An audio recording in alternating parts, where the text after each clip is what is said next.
Happy Saturday, everybody. Welcome here to the Sports Jedi Network here on our weekly wrestling report with the Jedis here. We are powered by Dude Wipe. Stay fresh, stay match ready, stay Dude Wipe clean. Dude Wipes in the Sports Jedi Network. We're wiping out the competition.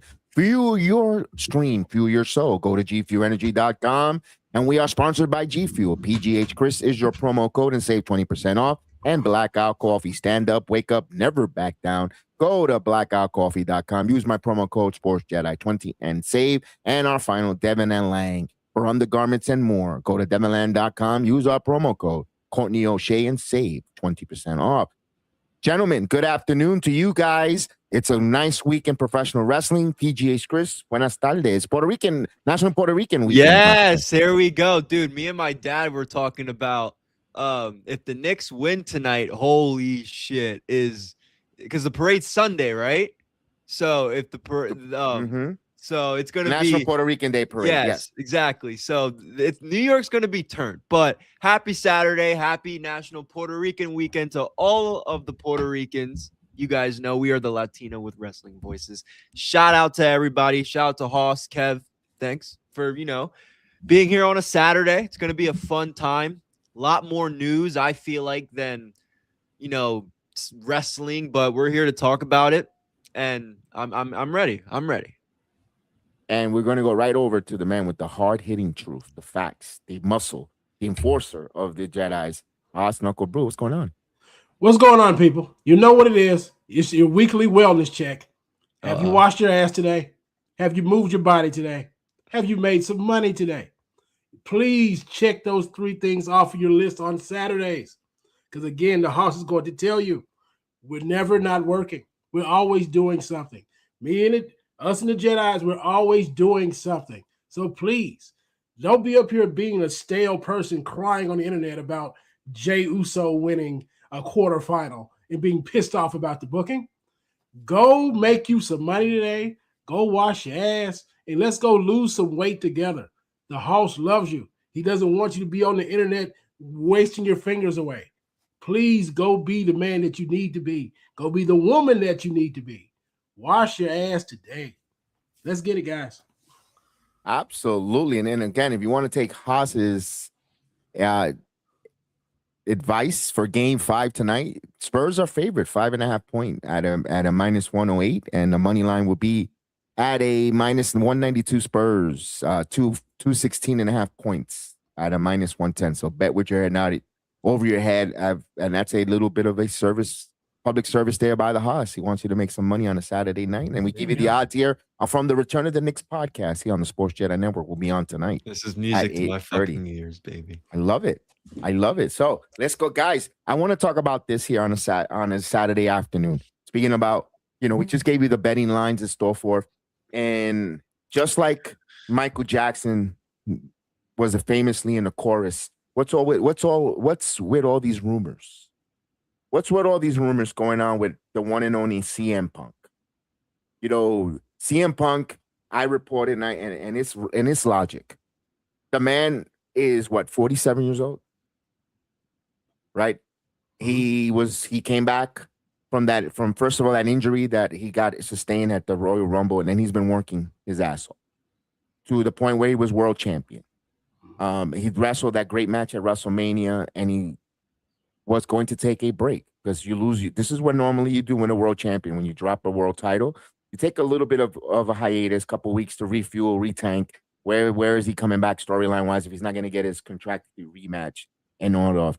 Rumors had it all over the internet that going back to AEW. Some even reported he asked for his release. They brought up his wife, AJ Lee.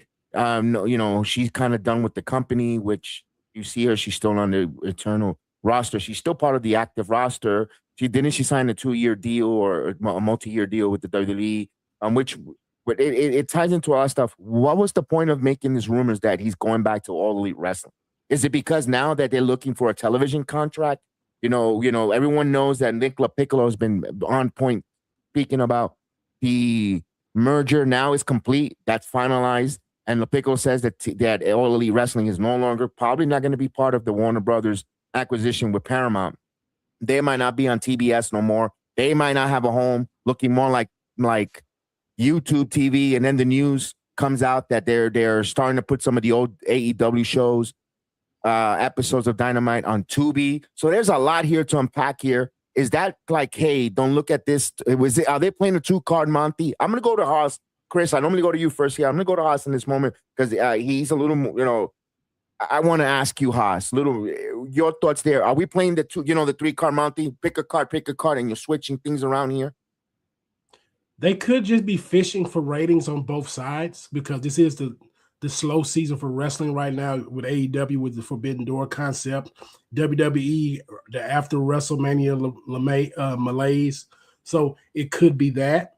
It could be his contract could be coming up soon, and we might have a free for all free agency frenzy for CM Punk because he does have a shelf life with his age, but his star power has not diminished. So, or it could be just the dirt sheet just trying to drum up some hype. I really don't know where to go with this. Honestly, I haven't put too much into it because I'm just waiting to see what's he going to look like when he comes back to television. We've seen these pictures where he's supposed to be bulking up in the gym, getting a whole new physique and everything.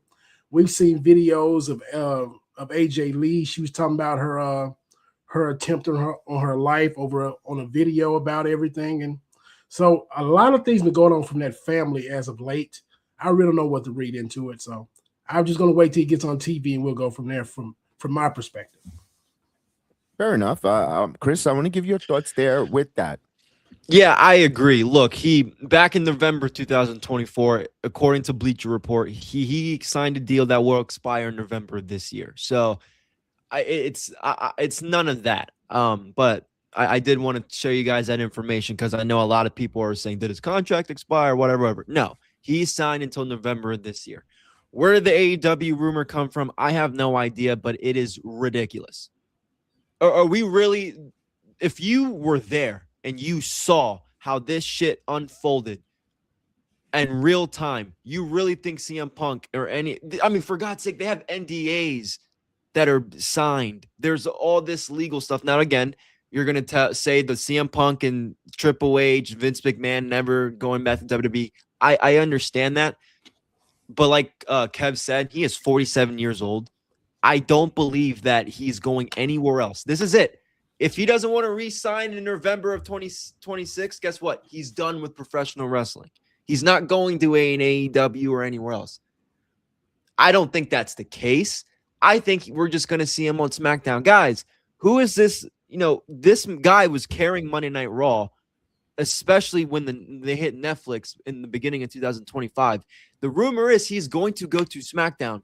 You don't think this guy just wants a fucking month or two to get ready for his new schedule for SmackDown? I don't see much into it, guys. I don't know where the AEW rumors come from, but I just wanted to share a little bit about the contract stuff because his contract's not expired. He's probably just taking a break before he goes to SmackDown. SmackDown's it's a different schedule. He probably has to, all the stuff he was doing Tuesday through whatever, he has to now Monday through whatever, or Saturday, it's a whole process that we probably don't understand. That's all I got for it, at least. No, you made a great point. Fridays is different from a Monday. Even the scheduling where if he's got to be in town on a Friday, maybe he's got to start leaving Thursday night. Whether he could, it's so much different from the nighttime from the time on there. As we say, what's going on to everyone in the chat? Salute to you there. As we got Devin in the building. Devin, the tribal chief, what's going on? Good. Happy Saturday to you here on the Sports Jedi Network, man. Appreciate you, all the love. And I'm looking at this, and also, if his contract is leaving in November or he's expiring in November, WWE is going to definitely give him a contract extension. That's not good. We wait for that avenue to cross. Here's another thing, and I had a goofball, a goofball on X write to me. Oh yeah, well, he really needs time off because he really held the title for 3 months and he was the world champion. I saw that, bro. I said this and I'll say this again. You're a goofball. As a matter of fact, you're an asshole. I'm gonna put it that way. Anybody in walk of life, whether they're collecting garbage, sweeping the floors, mopping the bathrooms, driving a truck, wiring and putting up electrical fans, unclogging toilets.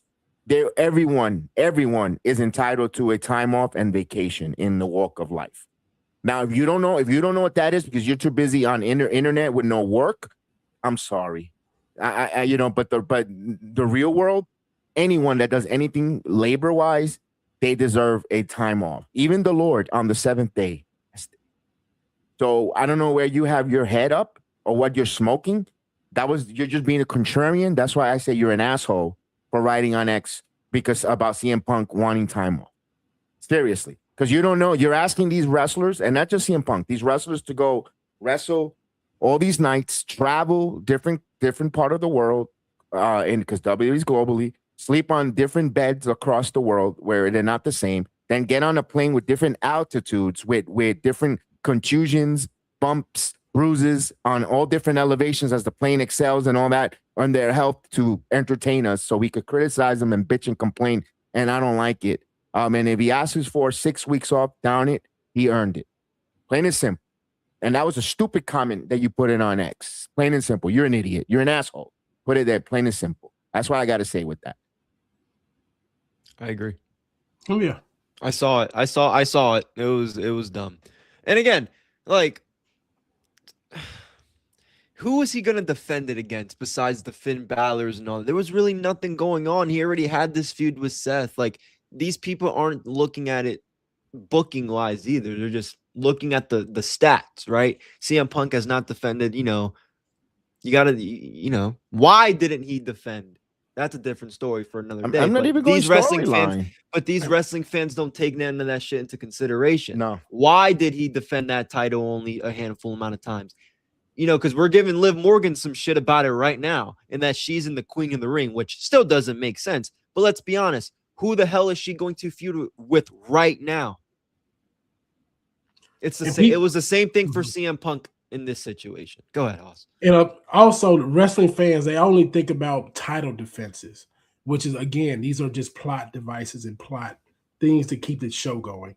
People don't think about the media obligations that you have to do when you're champion with these belts, how available that you have to be. It's not about what you do on Monday and Friday nights. These people, like the same thing when he was talking about when Chris was talking about the schedule changes.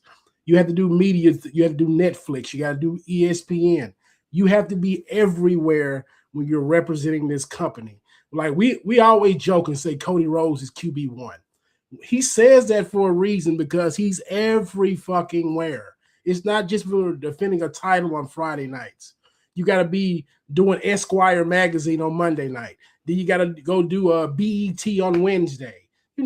Everywhere media needs you, where WWE needs you to be represented, that's where you need to be. So it was the same thing with Punk. We're talking about Liv Morgan with the lack of title defenses. We're just talking about one thing when it comes to this wrestling world. And a lot of people the wrestling fan have tunnel vision when it just comes to just wrestling matches. This whole universe is bigger than what you see between those ropes. Yeah, and people tend to forget that when there's certain responsibilities when you're the world champion. That's when and again, and this is, gloves are coming off. This is where I like to see other people say, I like to see my world champion wrestle every Wednesday, and that's why I love this. I love this. I love this. Listen, the world champion has responsibilities when a big company to go do media, to go not just get in front and wrestle. They also got to talk to Good Day New York, like you said, The View, ESPN, yada, yada, do these interviews because they got to promote the company as though they're the face of the company.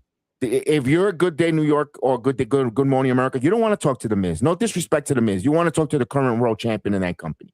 You're going to send me your world champion that represents that company and why people need to tune in. That's how you grow an audience. But if you have your champion, no disrespect to Darby Allin, go out there and wrestle each Wednesday night and he doesn't do any media, what growth and people are going to know about? But he does some great matches. His matches are phenomenal every week. Yes, that's why MJF as champion worked. Why? You see Max do the Good Day New York, Good Day. That's why you don't need your champion every fucking week on television wrestling. You wait for the special pay-per-views because he's going out there getting people to buy your tickets, to buy your premium live event, to buy your pay-per-views. They're gonna talk people in the building. That's why you got to be careful who's your world champion. You have to be careful who's your world heavyweight champion, because you got to make sure that person could sell your ticket and then get people into your building. You just can't turn around because you like it. And gee golly, I woke up with an ingrown hair in my ass, and I think he should be the world champion tonight. No. And that's how you know.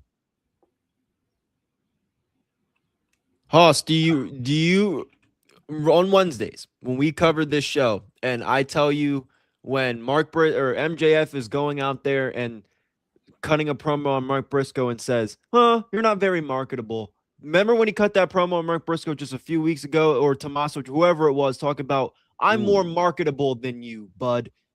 I mean, that's, he's right.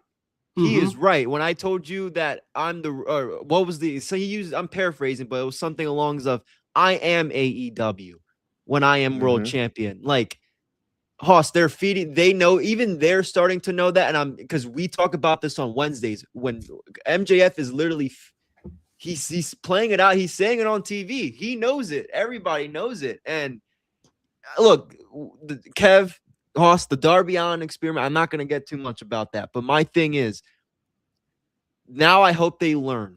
I hope they learned what to do and what not to do. That's all I will say about that.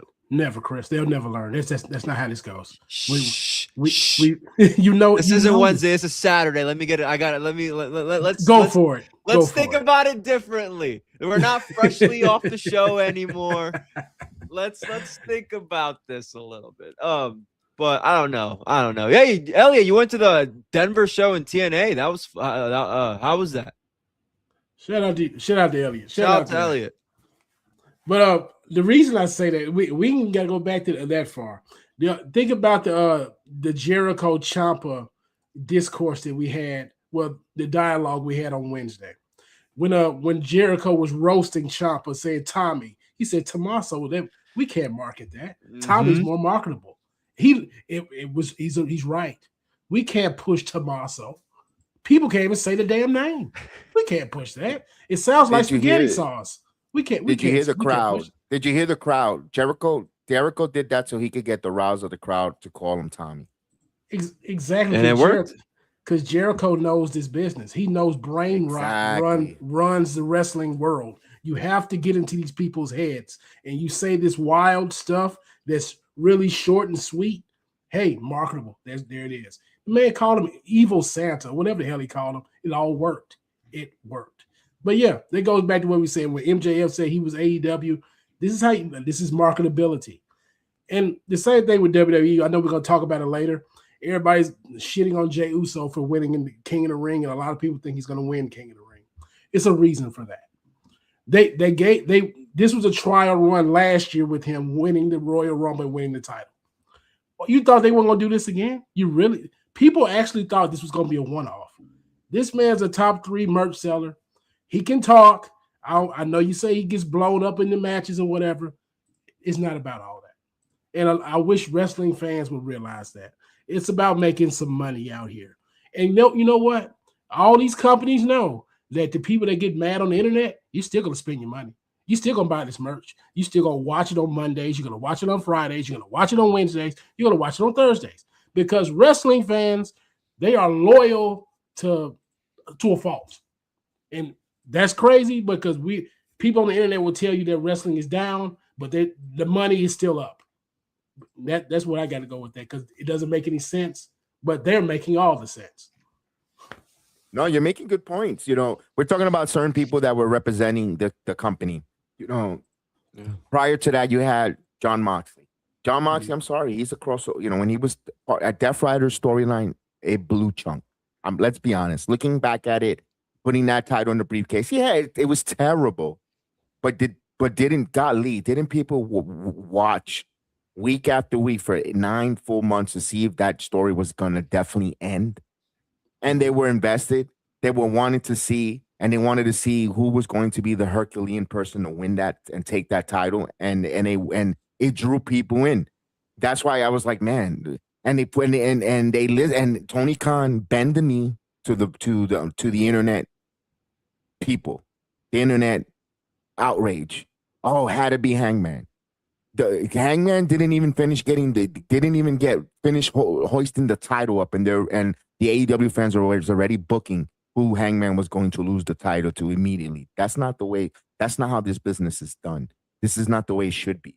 You shouldn't be you shouldn't even be thinking about contemplating 24 hours who he's dropping the title to. He just won the title. That's my gripe and my problem when it comes to watching wrestling and the wrestling community in general.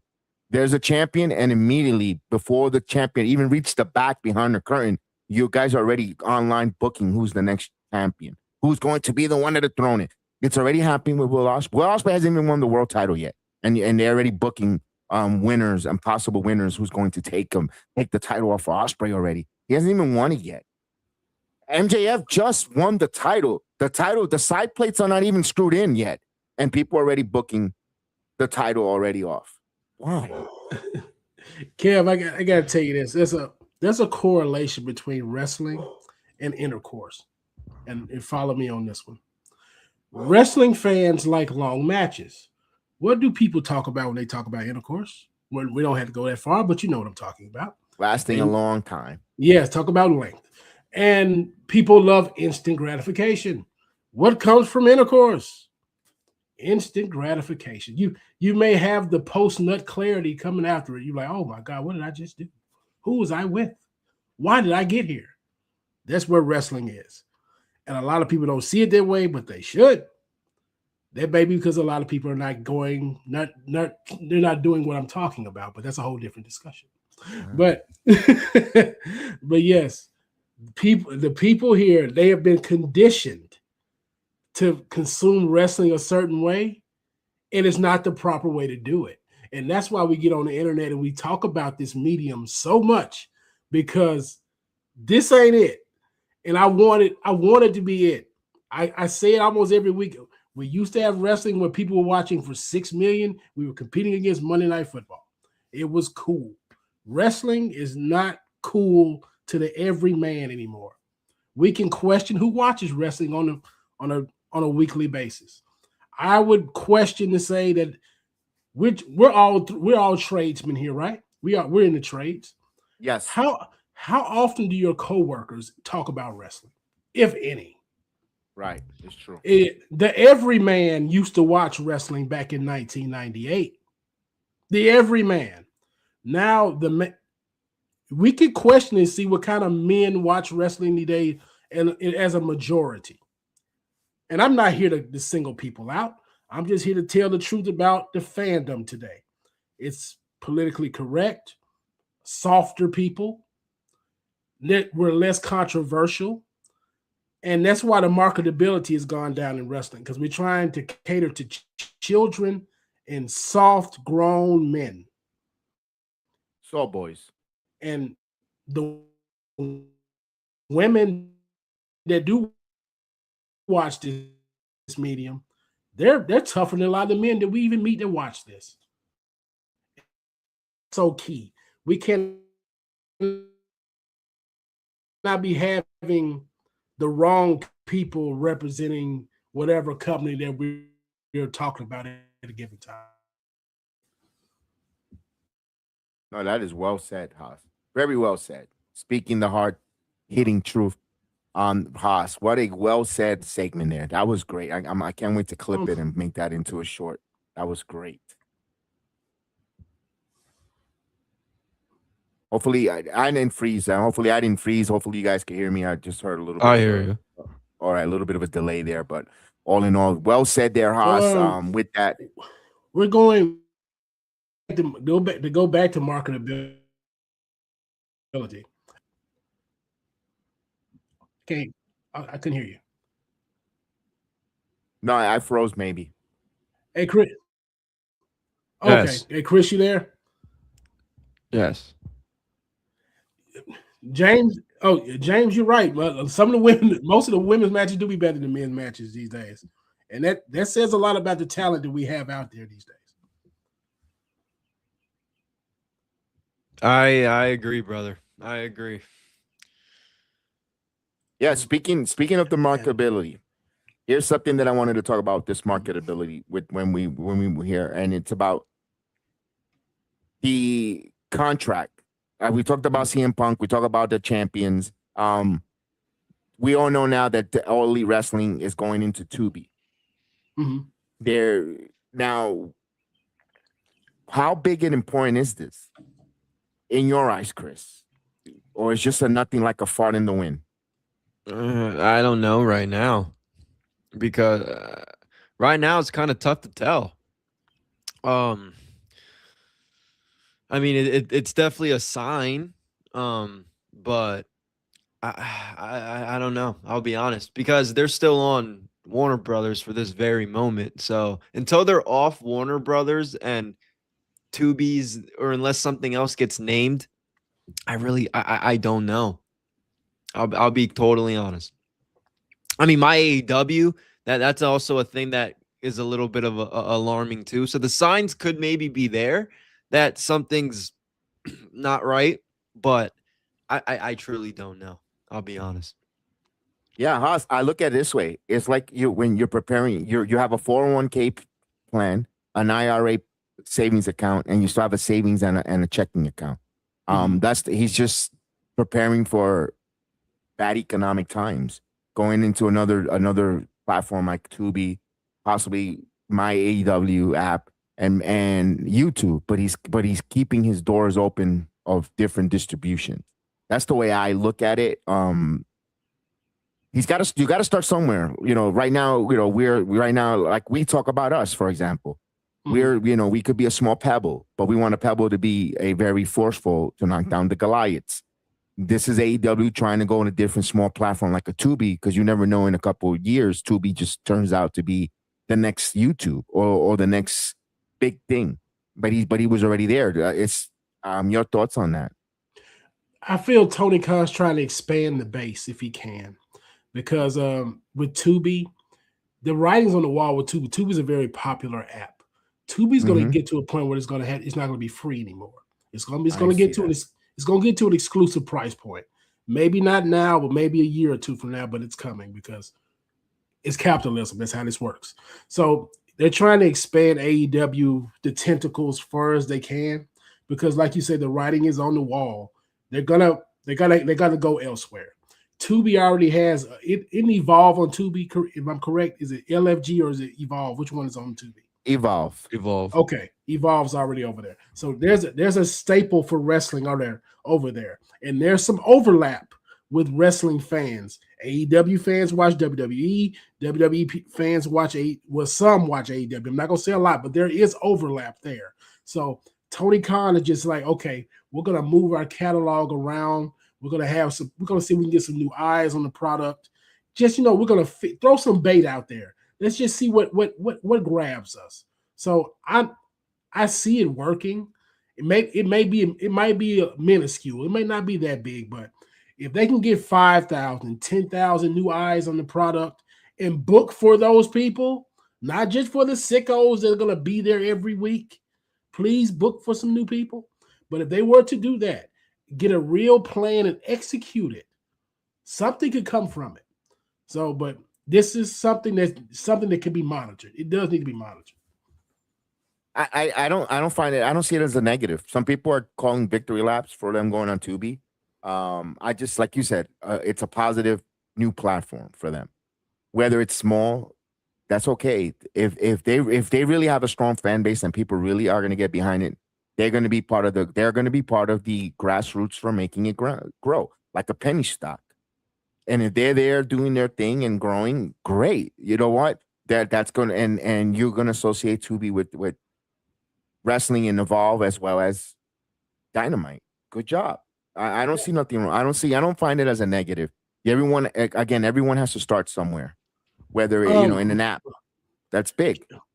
Kev, I'll say this, and before we move on, I'm starting to think about the AEW, the doomers, the people who want death to AEW. They sound like the LeBron haters that are waiting for LeBron to retire. And I say it like this: the people that hate LeBron so much, they're gonna miss him when he does retire, when he does lace up put those shoes down, like, oh man, he did give us some of the greatest television for the last 20 plus years.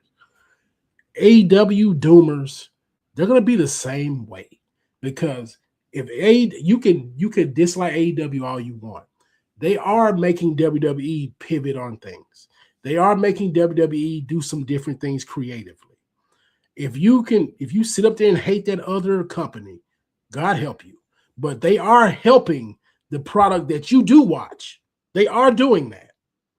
So I wish they would recognize that. But the irrational brains of wrestling fans these days, they just can't put that common sense together.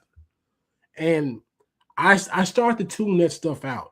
And I'm not even the biggest AEW strident supporter, even though I do watch that product. I like it. But I'm not going to go to bat for any promotion because, first of all, they don't pay me to do such. And second of all, I just watch it arbitrarily. I mean, I can do that. A lot of people can't. They're like, oh, man, I gotta carry the flag for AEW. I got to carry the flag for WWE. And I'm just like, you look goofy carrying any of these flags if they don't get paid by these people. But that's neither here nor there. No, well said. Well said. I want to bring this point, Chris. Speaking of carrying a flag and all this different thing, we have a great relationship. Here we go. We have a really great relationship with TNA on our channel. They have really been very nice with us. Me and you, we've been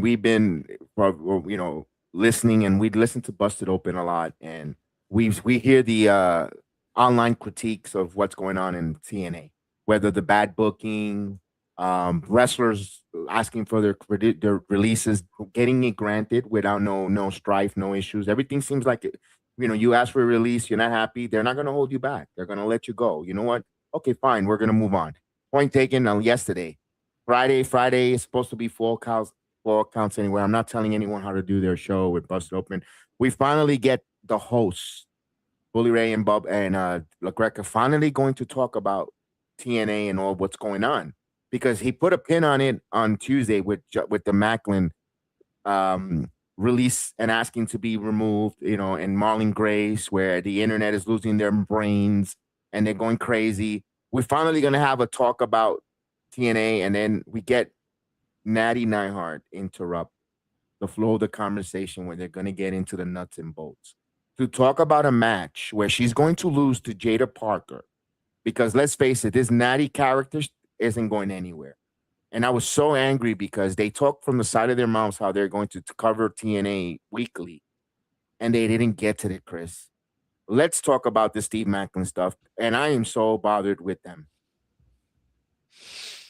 Yeah, lot to talk about here, and bear with us, because when it's TNA, there's a lot. So the Busted Open stuff, yeah, it's very annoying because, again, you have Denise on a Thursday that doesn't want to even talk about it, and then the one fucking day that a TNA Hall of Famer, Bully Ray, wants to actually talk about TNA, it really doesn't happen. That is a little bit unfortunate. You made me wait because I was listening to the same episode you were listening on Tuesday when they're like, we'll get it to, I want to watch it. I was like, fair enough. And then, yeah, that bothered me a little bit. We'll start with Steve Macklin because there's a lot to talk about here with TNA.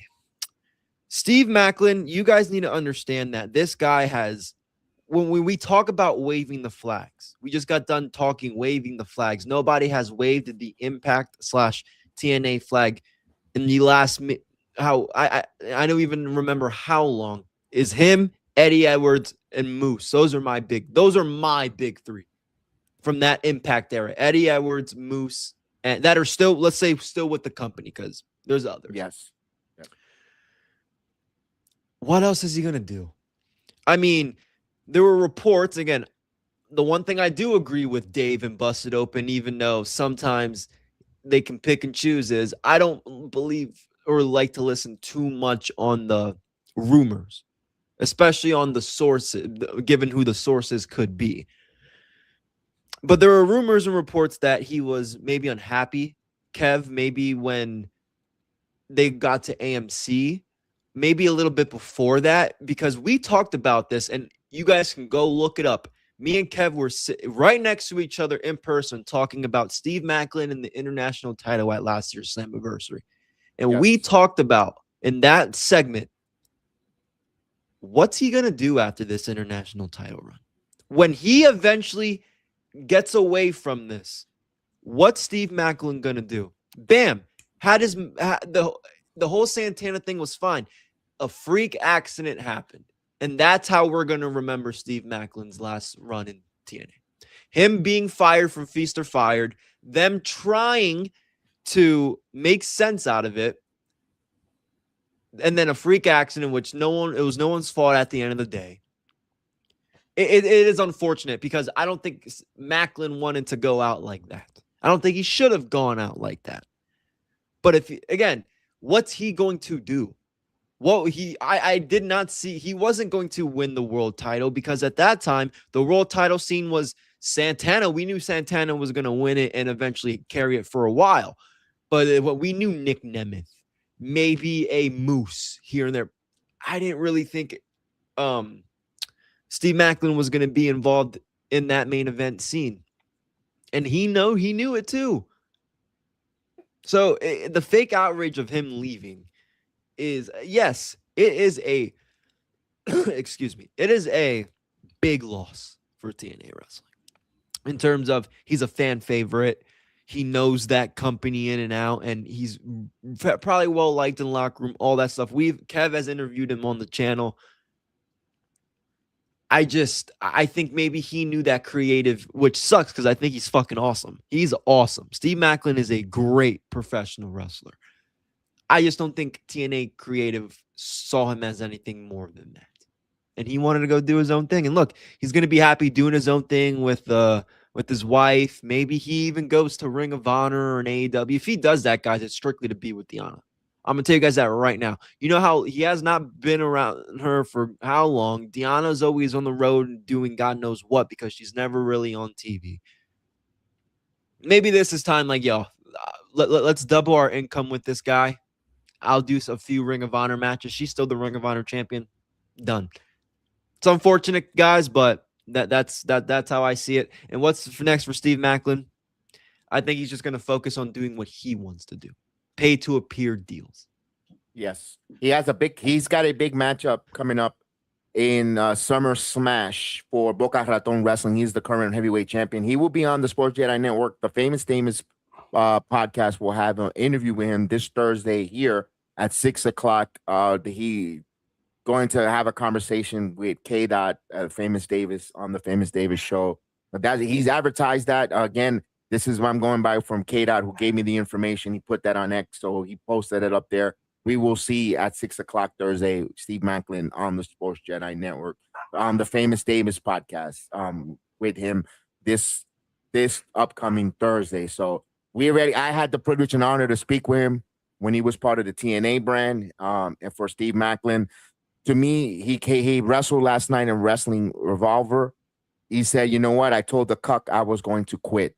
I don't know if that's taking a shot at Carlos Silva. Now brings me to the next thing, guys. When it comes with Steve Maclin, we're gonna still keep the conversation going, but a lot of the internet community and the hate for Carlos Silva. We have had the honor to. I met Carlos Silva. I've been in his presence 3 times in person. We have interviewed him once on our channel. I've had nothing but great respect and conversations with Carlos Silva as an executive, seeing him what he has done from NBC, working part of the coverage of the Olympics, tennis, the Major League, PFL, which is the Major Fight League, Anthem Sports with Invicta FC. The guy knows his combat sports. He knows live television. He knows how to grow. Also, you got to remember, Carlos Silva has a boss above him. There's a boss above him that gives him a budget. This is the budget. This is how much for talent. This is how much you need to, and here it is. I know people are complaining, Chris and Haas, I'm going to get you right, for these short-term contracts. It doesn't look good. Guys and girls signing for 3 months, 6 months. Daria, a.k.a. Daria Ray, Daria, a.k.a. Sonya Deville's contract is expiring. She's not, I don't know if she's going to resign or not. She only was on, and it was mentioned she was only on a 6-month deal in January. Guess what? It's June. Her contract is coming up. Has she done? Has you've been watching a product new, like you said in AMC? Has she really moved the needle for you? Who we talking about now? Who Daria. Sonya. Sonya Deville. Go ahead. I mean, she's a nice plot device. Has she moved the show in a big way? No, not really. But she does bring something to it. I can say that. And her being a heel authority figure, it's fine. It works for the show. I can't say she's brought some depth to the show. She has. Is she a needle mover? No, but she brings something to the table. But to go back, what you were saying about Carlos Silva, this is going to be a shoot. Most of the fans in the wrestling community, they skew to a certain economical philosophy. Most people these days are not big on capitalism. And a lot of wrestling fans, they are skewing towards communist or socialist ideals.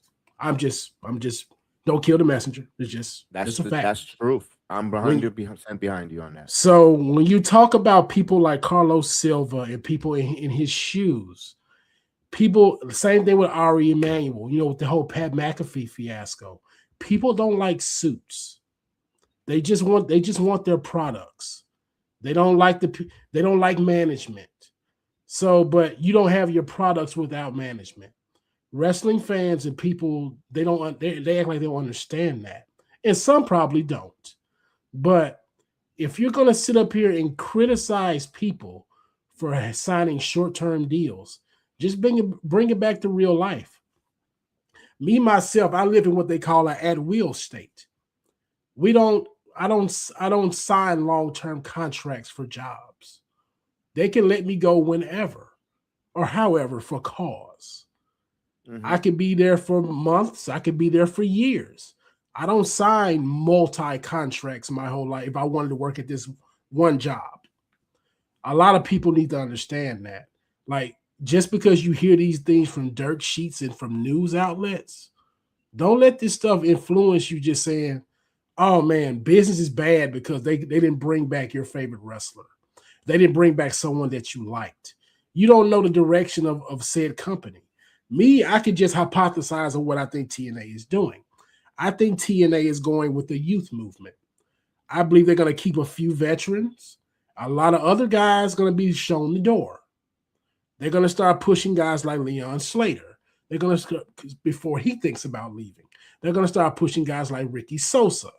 They're going to start pushing people like your Casey Navarros, guys like that, guys that can bring in a certain demographic, a new fan base, because no disrespect to Moose or Eddie Edwards, they're long in the tooth now. They're not bringing in any new fans to TNA. They're not bringing in the new fans from AMC. They're not. They're just the constant guys that can move stories along. So when you get mad at guys because they're not bringing back a Steve Macklin, you got to understand supply and demand. You got to understand business. Steve Macklin is a good professional wrestler. Is he really in high demand? A lot of people are not thinking about that. Is, let's say a Myla Grace. Myla Grace, she looks nice. She's a good wrestler. Is she in high demand? How many wrestlers today are in high demand? That's another question that wrestling fans need to ask themselves. So that's why I say this is a shoot. This is where we get real. And a lot of people, they want to just talk about between the ropes. It's deeper than wrestling. It's deeper than rap. So I just want my fellow wrestling fans to consider that. No, Haas, I'm gonna get right to you, Chris. Haas, this is what me and Chris been talking about. One thing that I get upset with Marlon Grace, she comes out, she was coming out, she was teaming up with Harley Hudson. They got crickets, and this is the wrestling fans. If you don't cheer, and this is what gets me, this is my anger. You want to get hostile and up in arms on the internet and go on threads and DMs about how TNA sucks and how they mismanaged and dropped the ball and yada, and Danny Luna. But when they were in the company, you can hear the crickets we cover it. We don't cover it when they're live. This is the only time. This is the longest period of TNA wrestling I have not covered on a watch along ever, because I'm knee deep in the NBA finals with my Knicks. So yes, I'm gonna rest a little bit when the TNA comes up, and that, but doesn't mean that I stop waving the TNA flag for them here in this company. We interviewed Leon Slater a couple weeks ago. My point is, we watch this. I've been in the building, in Full Sail. When these ladies come out, crickets. The same thing for Danny Luna. You could hear a pin drop. I could hear my neighbor sitting next to me in the arena who's hungry, and I can hear his fucking guts rumbling because he's hungry. That's how quiet it is. You can't. And you know what? Creative hears that. They see that. And the same thing goes not just TNA and all of that. Also, TNA fans. This is what pisses me off. You got a venue that is intimate. Why are we not selling out tickets, Chris? Slammiversary they were like a month ago, and the place was almost full. We were there, 77,000 plus. Now they barely got almost 2,000, 2,500 in Boston. Same arena they had Bound for Glory when they had 8,000 people a couple months ago. Now they're barely struggling to get people in the building. Why? Yeah, a little over 7,000 people in the arena when we went to the UBS. I'm going to touch on the Slammiversary and Carlos Silva. I want to start with Carlos Silva real quick, because I've also had the privilege of meeting Carlos Silva, taking a picture with Carlos Silva, with Kev at UBS weekend last year. I have watched TNA for a long time. Long time. Or I'm talking early 2010s. And watching, whether it was Dixie Carter, whether it was Russo, whether it was Hogan, Bischoff, even Billy Corgan for a little bit. I'm thankful for Carlos Silva, because unlike Dixie fucking Carter, I don't think Carlos Silva is going to lose TNA that AMC deal. Dixie lost TNA the Spike deal. So before people really start giving, and I can go on and on and on about how Carlos Silva is better than all these people I mentioned. So let's be honest. I want to get that out of the way, because a lot of these fucking people that have covered, again, we've been covering it for a while. Kev's been covering it for years, and I've been watching it for years. A lot of these people are new to the AMC era. Good. But a lot of these people come a little too hard at Carlos Silva when they don't know what was going on before he took. I'm talking way before Scott D'Amore. You guys better be grateful that we have somebody like Carlos Silva. He's green as fuck in the wrestling business. He is still learning. And that is according to top TNA talent like Matt Hardy that are saying this. It's not just my opinion. He is green. He is learning. Again, he has made some mistakes. He's also owned up to his mistakes. But let's be honest. That we gotta chill just a little bit on the Carlos Silva stuff. I get the frustration, but we don't know what's really going through his head. Now, if he's just whatever, that's not my point. Anyway, talking about Slammiversary. Yeah, it is a damn shame. I know we talked about this a few Thursdays ago. But it is a damn shame. They're gonna have like 1,000 people, like a little over 1,000 in that building. And look, in Haas, me and Kev talked about this. They've given up, especially with their partners putting the Great American Bash. To me, that's just a fucking cherry on top. Kev, that was not announced when we made that video. That is the cherry on top of TNA not giving a flying fuck about Slammiversary. On Thursday's show, we had Nick Nemeth, Mike Santana we got that announced. They're announcing all these other matches on social media. Every match last year, Kev, leading up to Slammiversary was built. We got the matches announced on TNA television, and they all meant something. From Tessa Blanchard and Indy Hartwell from Masha and JC. You had 2 banger women matches that night that both had a story, because Tessa came in there and started beating up Indy with Alicia, and who's the other one? No, it was just Alicia at the time. The other one, Mila Moore, wasn't there. So that was the story. Again, with Masha and JC Jane. Masha was in that. Everything played out. Kev, there's nothing this year. The theme for Slammiversary this year is everybody defends their championship. That's the theme. You know what last year's theme was? Everything meant something. There wasn't a theme. We were in New York City. It felt like a wrestling show. The way we were talking about Double or Nothing in New York City last year, again, different venue, different circumstances, but that's how it felt being in the UBS Arena in New York. They're not giving us that this year, even on television. And it's going to be, and maybe it's a little different for us, right? Because we're going to be watching it on TV this year instead of being there. But they're going to have Mike Santana lose the world title at Slammiversary again. Not, this time he's going to walk in the champion. I can't believe what they're doing. This is most likely going to be Mike Santana's last TNA match. And nobody's making a fucking deal out of this at all. We're going to have Mike Santana go out in front of 1,000 people at the same fucking building he won the world title from last year. I mean, granted, Kev, we know barely anybody was in the building when he won it anyway. I'm disappointed with Slammiversary this year. They've given up. And I don't mean to go on a big rant here, but it is a damn shame that I say we because I know, Kev, talk last year, next year Slammiversary, they're coming back to New York. It's going to, Mike Santana is going to get his, no, it's none of that. And again, it's unfortunate because, again, Boston, I don't think they're going to show out. That's all I got to say. Look, this is the data from WrestleTix. I posted in here. I didn't want to interrupt it. It's sad. No, it's just, it sucks, man. It sucks.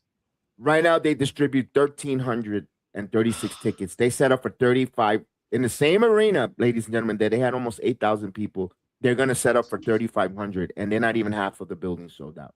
And then you got people online who so-called are TNA covers, media, and they pretend that they want the best for TNA, but meanwhile they're laughing or they're reposting that. Oh, but they're going to give away free tickets.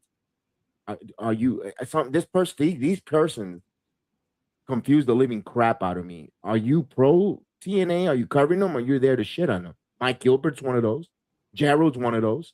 They're one of those. I don't get them. Are you pro TNA or against TNA? I get so confused with some of these people, Chris and Haas. I agree. Go ahead, Haas. They're grifters, Kev. That's what they are. Like most of these people on the internet, on X, whatever app that you're on, a lot of these people are just engagement farmers. They only want what's hot. They're not pro anything. They're not even pro themselves. They're pro money. They're grifters. That's all they're there for.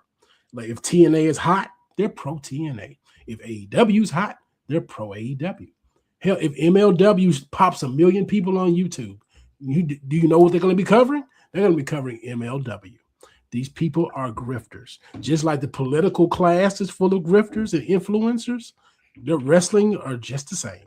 A lot of these reactors, they're grifters. They don't even watch what we watch most of the time. They're watching mostly clips, or if they do get a big enough following, they're like, okay, I will watch it because I do make some money off of it, but I don't give a damn about what I'm watching. These people are grifters, Kev. That's what they are. That's what they are. And I got to follow up to Chris. Chris, I want to ask this question to you. You mentioned that how Slammiversary had nothing. All championships are going to be defended. No story built on that. How is that Carlos Silva's fault? That's Tommy Dreamer's fault. Thank you. That's a ton, dude. Because you guys got to remember, we were there as media, so where we were at, we could see some things. This Tommy, he was very. I gave him a lot of props in person because he looked very like engaged, like with it, like he was paying attention, like he was with his family and all that stuff. Like, but he was very focused on what was going on, this and that. I don't know what happened, Kev. I think he might have. Did he lose that same spark that he had going into last year's Slammiversary? Because let's be honest, like, you know what the best thing about Slammiversary is this year for me is that we're seeing Amazing Red. Let's take a look at some of these matches. And Kev, since we were there last year, tell me if you would fly out to Boston for this. I would go see Nick Nemeth and Santana, even though I know he's gonna lose. That's a match I've wanted to see for a long time. Yes, okay. You want to see Xia Li and Ying Li for the Knockouts Championship and possibly in the co-main event of that night? No. They just had to lose to a man 2 weeks ago. Yeah. Kev, what was the match? Not the tag team match last year? A ladder match. We're getting a repeat of that with no. Again, I love the Righteous. I'm going to tell you, I wasn't on board with them that much at first. They've won me over. You guys can go back when the Genesis pay-per-view. I've said that in January. Kev, let's be honest. This ladder match is going to suck compared to last year. We got First Class, Navarro and Francis. We had the Hardys, we had the Nemeths, and we had the Rascals. Yes. Watching that live, dude, me and Kev were kind of, okay, but that match, we were, oh my God, like, we started, really getting into, at least for me, that's when I really started getting into, the live show, whatever. Moose versus Eddie Edwards. Okay, we're getting a feud with this. We've seen this on Impact. We know what's going to happen. They're fighting because Alicia aligned with her husband. Do you really want to see this match? Haas and Kev? No. That's a television match. That's not. Okay, thank you. Yeah. Ultimate X. Right now, it's only announced Cedric and Leon and probably Amazing Red. That's a cool one. I would like to see an Ultimate X in person. But again, you had no direction for the X Division title that you had to put it in an Ultimate X match. That's why you should have had Leon become the longest reigning X Division champion. They could have done something. The system could have made Leon's couple of weeks hell until Slammiversary, and then Cedric could have won it there. But no. Ultimate X. And God knows who they're going to add in the participants. And Kev, hopefully we don't get a repeat of what happened in the last one. Ricky Sosa and Eric Young.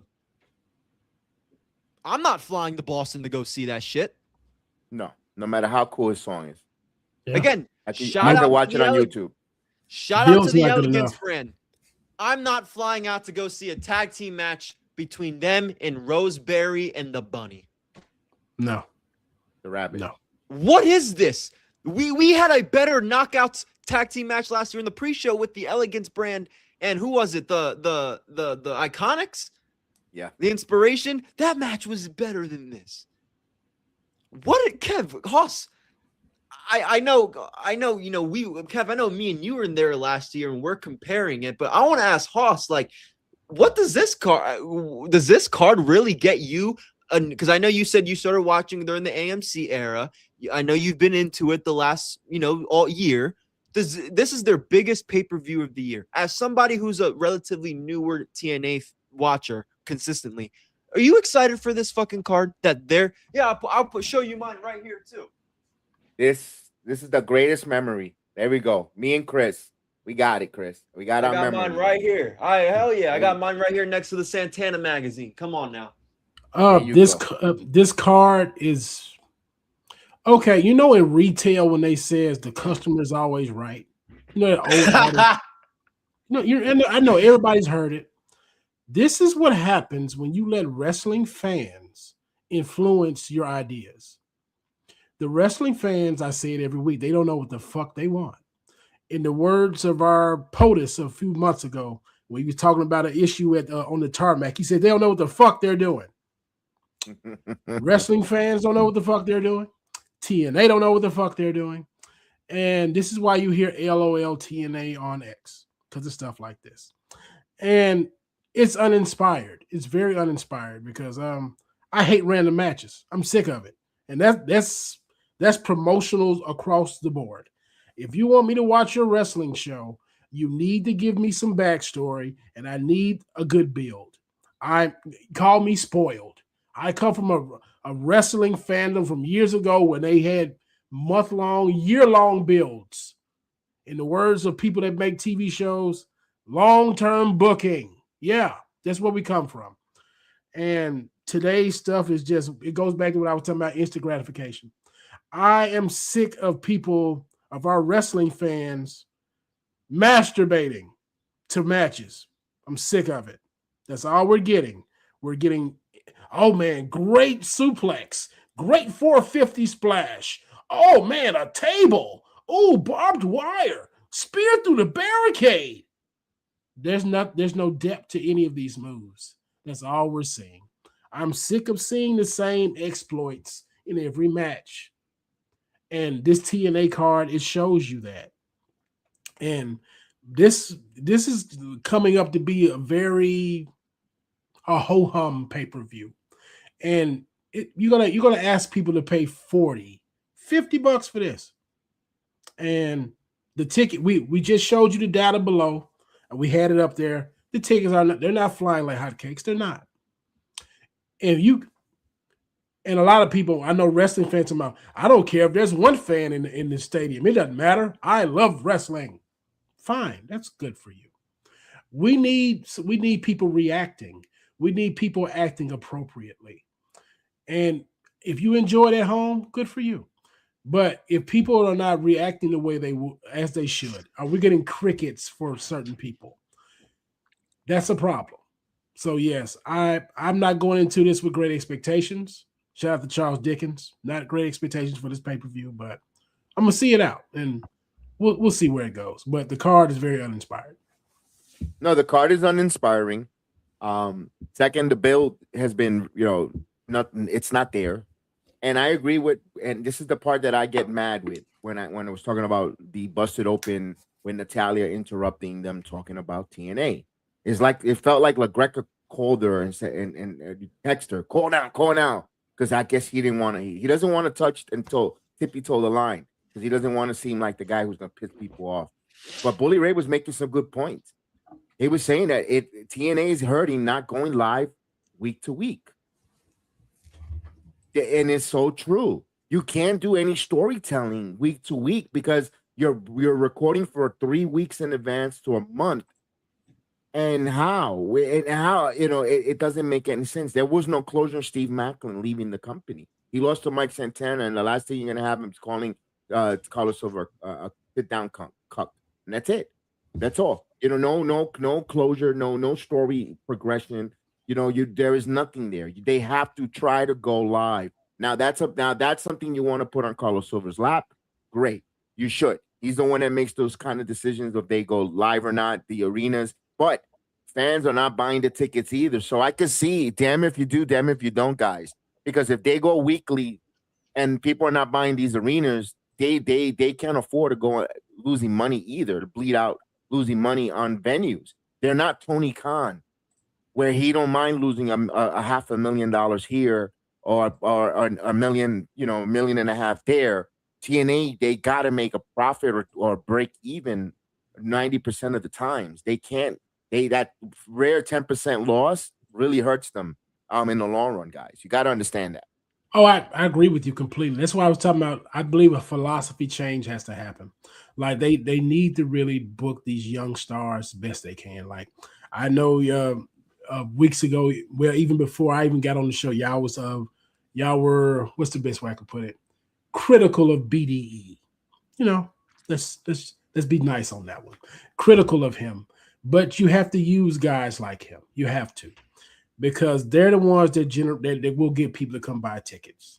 That's why I was talking about the youth movement, the BDEs, the Leon Slaters, the Ricky Sosas, what have you. Because you got the Hardys, but the Hardys have a shelf life. And yes. How many new fans are the Hardys bringing to TNA that they haven't already brought? Know what I'm saying? Like they probably used their star power to the maximum best they could. Shout out to them. So You got to start bringing in young people that will like, okay, wrestling is back. Oh, I like that guy. The music is fire. I like what they wear. It's not even about the wrestling moves anymore, which is wrestling has never been about the moves. I hate to have to say this in 2026. Wrestling has never been about the moves. The biggest wrestler of all time, Hulk Hogan, had 2 or 3 moves. Finishing move, boring as shit, but you knew what was happening when it happened. But whatever. You have to have this philosophy shift, because if you want to keep 200,000 or even expand upon that with the AMC channel, going the way of the veterans is not going to do it. You got to keep the veterans to lead matches. I understand. We see that in WWE. But if you want to actually expand your base to add to a demographic between 18 and 30, the people that are actually moving and shaking in the economy these days, you got to go to the younger demographic, and you got to push the youth movement. I'm gonna bring this up to you. It's a counterpoint. It's not. I tend to agree to a degree with you, Haas. My debate or could say a pushback. If it wasn't for the Hardy Boys, Nemeth, they don't get on AMC, and the WWE as well. But they were a big reason, because a lot of people tuned in to want to watch, and to a degree, I agree with you, and I could. But here's the problem. They went too heavily reliant. They got to find a happy in the world, like you said. In the force, there's always balance. I think TNA didn't. They lost the plot with the balance, because they thought they were going to be cute and not having Santana win in Slammiversary.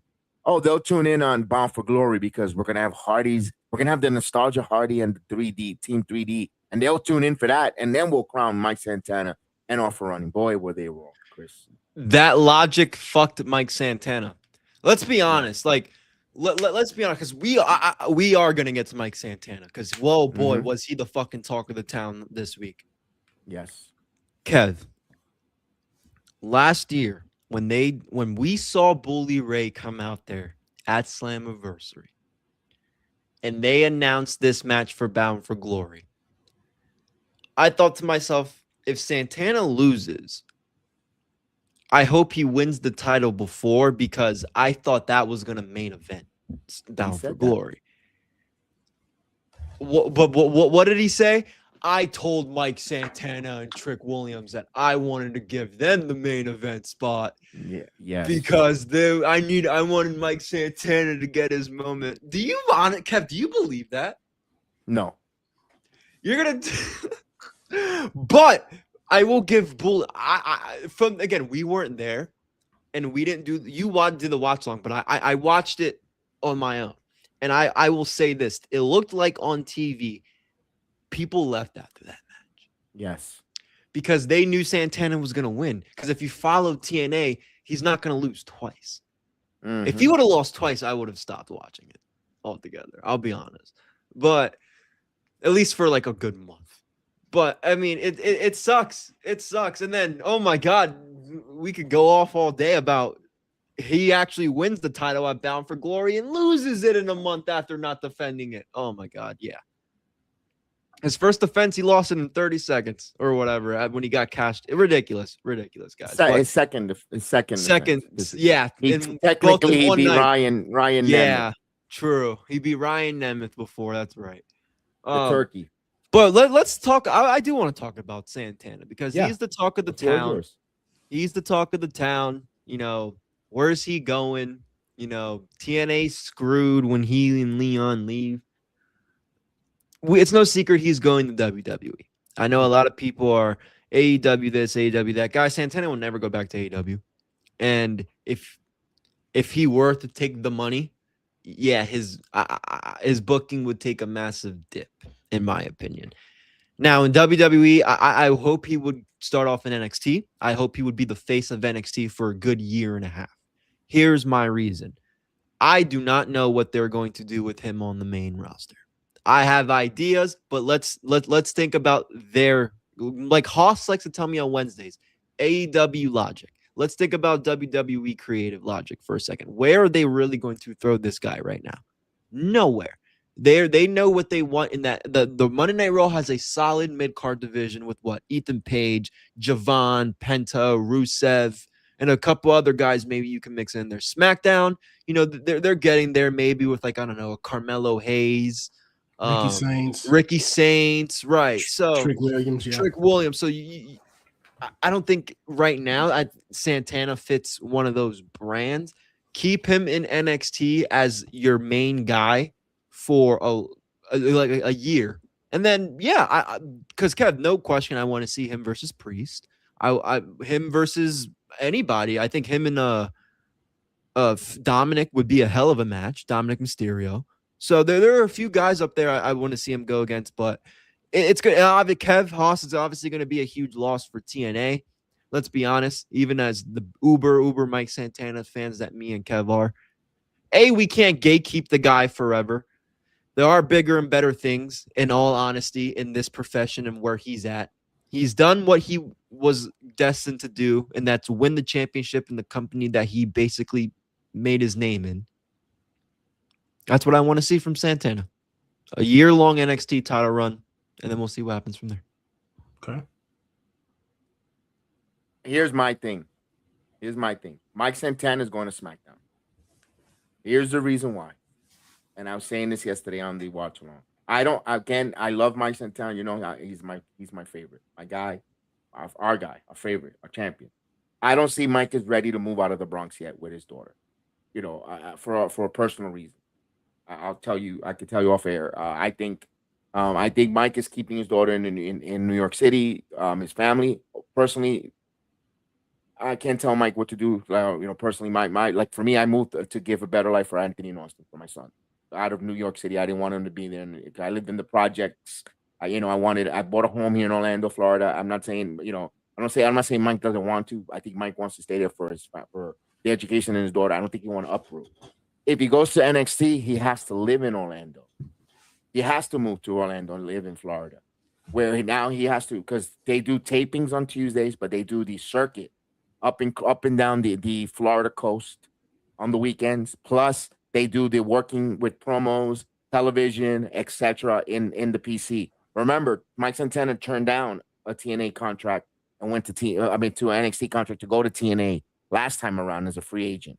This time he's a free agent again. I think he's working and negotiating and going to SmackDown, because now he has the freedom to still live in New York City, attend SmackDown wherever cities they're going, and on Friday nights working, because he already works. He was working the independent scene, and he travels like a maniac to do all these independent shows to all different places. I think SmackDown works for him. One of his natural rivalry, they're going to play back the Trick Williams, Mike Santana angle when he comes to SmackDown. Then maybe he gets befriended with Damian Priest, because Trick Mello Gang or whatever the case is. I could see Mike Santana fitting SmackDown coming in. Now it's up to creative, but for right now, we as fans are fantasy booking this. But I don't see the NXT run for Santana because of those reasons. Haas, your thoughts, or Chris, you want to rebuttal? Great. I mean, you could be right. I mean, you honestly, you know, you could be right. You know, that would be a big decision he would obviously have to make. But yeah, if that's, you know, that's a big thing. If I'm just thinking of, you know, the wrestling logic, I think it would help him. Not maybe he doesn't have to, and he's made some appearances there a while, for a good amount of times. I mean, he was just at Madison Square Garden with what are those guys called again? What's OTM? OTM.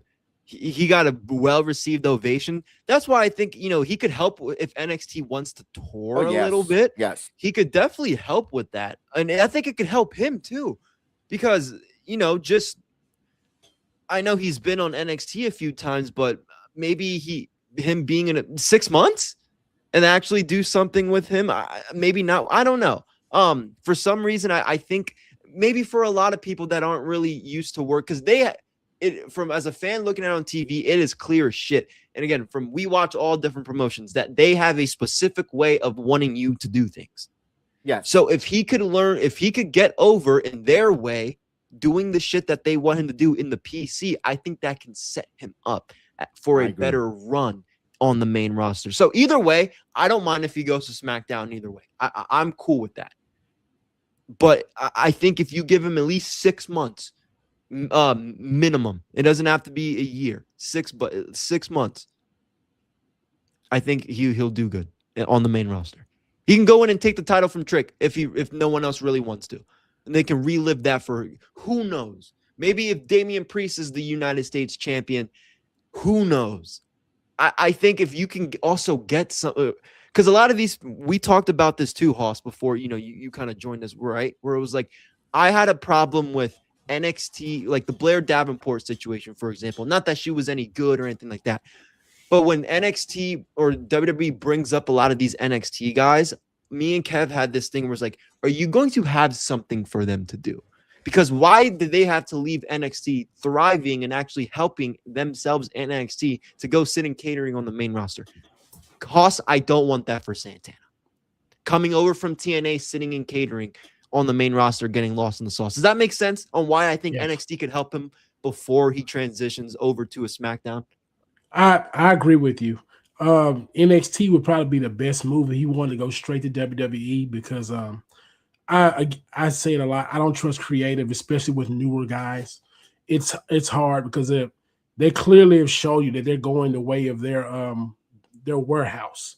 If you're not homegrown out of the PC, I'm not even talking about from the independents. I'm talking about if we didn't make you in the WWE ID program, you better be over as fuck before we actually push you to do something. So I wouldn't trust if he went straight to SmackDown. If he went to Raw, maybe, because they treat Raw way differently than they do SmackDown. Oh yeah. So if he was to go to Raw, they actually see something out of him. I would go to NXT, but my biggest thing was I would probably do like you know how people when they graduate high school, they don't go straight to college. They go study abroad. They go go away for a year. I did a gap year before I went to college. Yeah, I did a gap year too. I believe a gap year for Mike Santana in the independents may do him something great. Like go do a year, do it like a Cardona run. Be very strong in the independents. Refine your character a bit. Just see how over you are in the wrestling stratosphere outside of TNA and WWE lands. If you're as strong as we think you are, they'll come right back to you, give you a bigger offer, and you'll go straight to the main roster. It would be great if he could go ahead and do that. I don't think he has the star power right now to bypass NXT and actually be something at SmackDown, if that makes sense. In the eyes of creative, not in the eyes of wrestling fans, in the eyes of creative, like, okay, if we dump him into the mid-card scene right now, will he make waves? If we decide to go to another PLE in Puerto Rico, could he really be the catalyst for that? Him and Priest. Maybe if we were to bring Bad Bunny back, can we bring those three guys together and sell something? It has to be a very fortunate circumstance like that for me to see Mike Santana take off on the main roster right now. So it's either NXT or probably do a year in the independents and get stronger from there. He did the independent scene. He did that. That's my only rehab this thing. ACL. Yeah, do it again now. Just do it again now because he got a bigger name right now. I mean, the only reason why I'm skeptical on that is because, again, I'm not comparing the two, but everybody's trying to follow. What's Cardona? Cardona, you want the Cardona run? What's he doing when he actually eventually came to WWE? He's not doing shit. I mean, again, it's just a different circumstance for Cardona. He's happy to be there with his wife. That's just a different circumstance. Fair. Yeah, but when it comes to Mike Santana, I mean, I don't want him to be at the main roster this year and be on the chopping block next year. Because of misuse, because creative don't have nothing for him. Yes. That's the biggest thing I'm worried about. If he goes to NXT for a year, he'll be the main guy, but he'll have this same problem when they get ready to call him up. They'll be like, we'll call you up and still ain't got nothing for you. That's just me being pessimistic on creative. No, fair. I could understand and hear that argument. If I put you in a lineup just by looking, Mason Rook, Naruto, Tony D'Angelo, and Mike Santana, who are you taking? You're pushing Mike Santana. You're pushing Mike Exactly. Santana. Yeah. Exactly. Even though Tony D'Angelo looks badass, but he's not. Yeah, he's not. If you're talking about a random kid looking at Tony D'Angelo when he has the mean mug, he could look badass, but he's not. He's a nah. It might be time to put Tony D behind a mask. That's a deeper conversation. Also, I hate to say this because I get upset and I complain about TNA where they did their marketing. You also have AAA. Mike Santana speaks the language. He could work into AAA wrestling as well. I don't know why they don't do AAA together anymore. But there's other options for Mike Santana to wrestle if he wants to go to the WWE. If they don't, like you said, may not have nothing creative, he could go work in AAA. You know, where he doesn't have to relocate to Mexico. If something, that's why I think everybody thinks that the independent scene, I don't think is going to benefit Mike. He's got bills to pay. Might as well just re-sign with TNA. They love him there. He's the face of the company. I won't go. I got a question. Do we let me just ask both of you. Do you think Mike Santana has the same name recognition that a Killer Cross has? I think Cross is a little higher, just a little bit, not by a lot, just a little bit. Okay, because Cross is what the man at MLW right now, and probably a couple other independents. Yeah. That's the kind of way I think Mike Santana probably needs to go. That's gambling on yourself, and I don't know his financial situation, but it just seems like the gambling on yourself gambit works for wrestling right now. For some reason, it's working. But he did going to TNA. So that's his whole. He gambled on himself, leaving All Elite Wrestling after an injury, reinvented himself on the independent, and gambling himself going to TNA Wrestling. Oh, I don't know. It's just creative. Just scares me when it comes to guys like him. It just trust me. I'm terrified. I'm gonna be honest, Kev. I'm scared if he does go to the main roster. I will be scared about his creative. I think he's going to SmackDown. I wouldn't have no. I personally don't think. I think he's not going to be. I don't think he'll be foreshadowed on SmackDown. I think he'll be fine if he goes. And I hope so. Another caveat here too: SmackDown's going to 2 hours now. That's going to be for half the year. They're going to go right back in January. This is the thing they're going to do for now. But I'm just for your scenario, if he does get called, if he was to go to SmackDown, once he signs, CM Punk's going to SmackDown. Punk, Cody Rhodes, Gunther, Sami Zayn, that whole main event scenario is going to take an hour of the show. Just going to take a whole hour. And the women going to probably take another 30 minutes.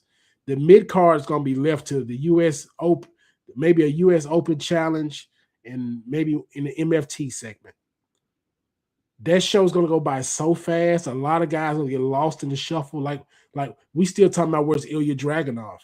If we bring up a new guy like Mike Santana up, and he may get a 2 or 3 test pilots out there, I don't want him to get treated like Royce Keys. Royce Keys gets crickets, and they're still pushing Royce, but he doesn't get any reactions out there at all. And we can argue and say Powerhouse Hobbs and Mike Santana might have the similar name value. You could say that. Yeah, they both could. Yeah, I can see that. This is why it's very important if indeed where Mike Santana does tell the proper story. Like, they're taking their time with Blake Monroe. You see how Blake Monroe hasn't appeared yet. They're doing vignettes. They're telling a story. Where do they debut her? Because they're going to be overseas in a couple weeks. Do they debut her in England, or when they go over to England? All across the UK. That's where I would like to see Blake Monroe show up. Same thing here for Mike Santana. If he does show up, if he does sign with, and he's going to the main roster rather than NXT, try to get the New York City area when you return back for Madison Square Garden. That's the perfect place where you want to talk about op. Mike Santana shows up on Madison Square Garden, signs with the WWE. And that's his debut. And now where they go creative there. All your points, I really really say that you guys make great points. You have to, but once in a while, the anonymity, you have to try to make something out of, you have to give it a shot. If it doesn't work, it doesn't work. I don't think NXT fits him right now because of his personal and for other reasons. I don't think that's something in the cards for him, for Mike. That's all. I agree with you. He'll be the king of NXT. I think people will love to see him on and myself for personal reasons, Haas. Mike Santana signs for NXT. I'm going to start going Tuesday nights, get on that line and go see my guy Mike in person. I want him to be a Central Florida resident. Hey, heck, I might tell him, instead of going to the hookah bar, I hang out with him. Mike, what's going on? I definitely would love to see in Central Florida Mike Santana. We probably see him in the different places. But personally, I don't think for selfish reason, I would love him to be in NXT.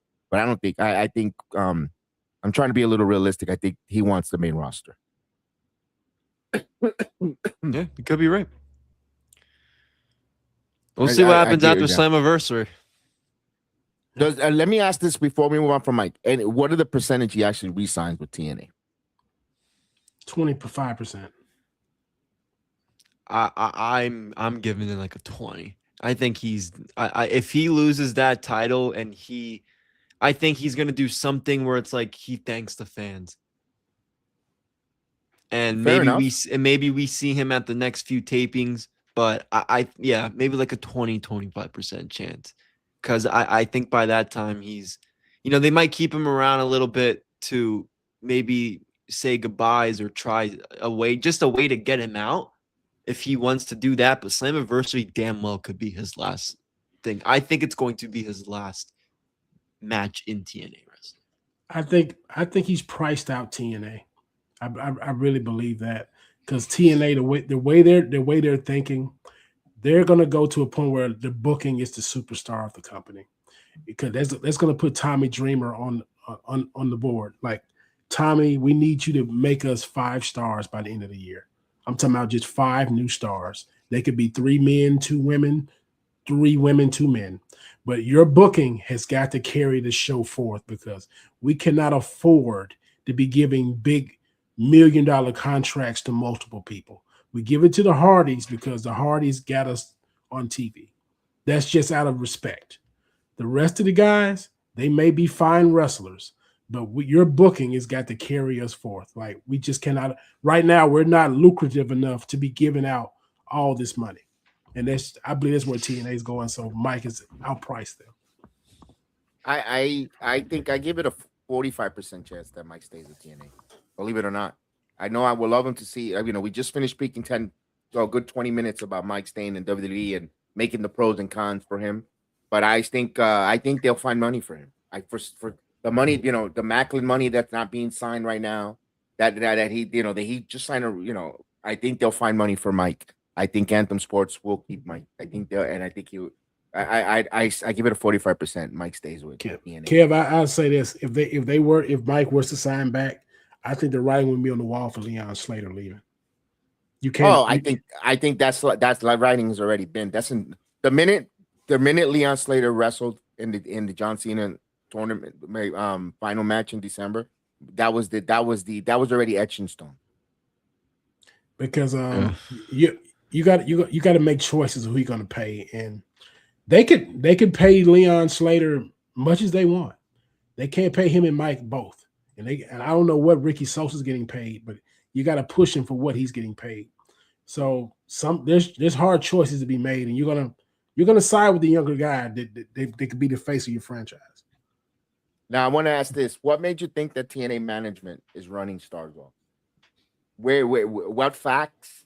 Because you obviously you must have just came into our chat when we were having this conversation. I advise you to rewind and talk about different. Listen to us when we were talking about that. We talked about this, so you don't come out putting hypothetical comments like this on our chat about them running off people. Creative hasn't really booked them well. Management is handcuffed with the money they give them. Now, there's another company that's offering more money to a talent. You can't. If I'm selling a product and someone else wants to sell it or sell it cheaper, I can't compete with it for my overhead costs. If the same thing here, if anyone wants a talent that wants to sign a player more or one of our talents for more money, I can't give you that. I can't. I don't know. I hate the narrative where people want to spin things that don't know the factual stuff. We've tried to find out the factual situation, what's going on with TNA creative and management. I gotta say this, Chris, and we move on from TNA. I think Carlos Silva's biggest mistake, and I'm gonna criticize it, and is not keeping Gail Kim around. But let's face it, 100%. Candice Michelle is not working for a female booking. He is not working with the Knockouts division. The Knockouts division has taken a major step back. The Knockouts division used to be one of the best divisions in football. Or football. Oh, my God. Dude. World Cup, Chris, I told you. That's football. That's right. It's football. It's football. I apologize, chat. Not football. The Knockouts division used to be one of the most badass divisions in all of wrestling. And Gail Kim was a big part of that. She was a great producer. And that's Bully Ray said it on Busted Open. He did. They were at a meeting at the AMC show and they introduced her as a producer and something with like mental health or something. So, I mean, she's hot. She's good looking, but I don't see anything else that she's brought into TNA television. Her booking, her creative hasn't shown anything. She hasn't shown anything. So I mean, honestly, does Candice Michelle have the autonomy to be booking the Knockouts? Is she booking them exclusively, or does she just give some advice to? I'm sure Tommy she's Dreamer? I'm sure she and Tommy Dreamer are producing the women's matches. She probably gives advice and she sits there as a kind of a producer, but maybe Tommy's really has the input. You could be right on that. Yeah. Yeah, I think right. I really believe it's more of again. I said it last week, a diversity hire. She's just a bigger name. She has a tie to TNA, and she's also a woman. So strong diversity hire. That's how I feel about it. But I could be wrong. Hopefully, I am wrong. But no, you're right.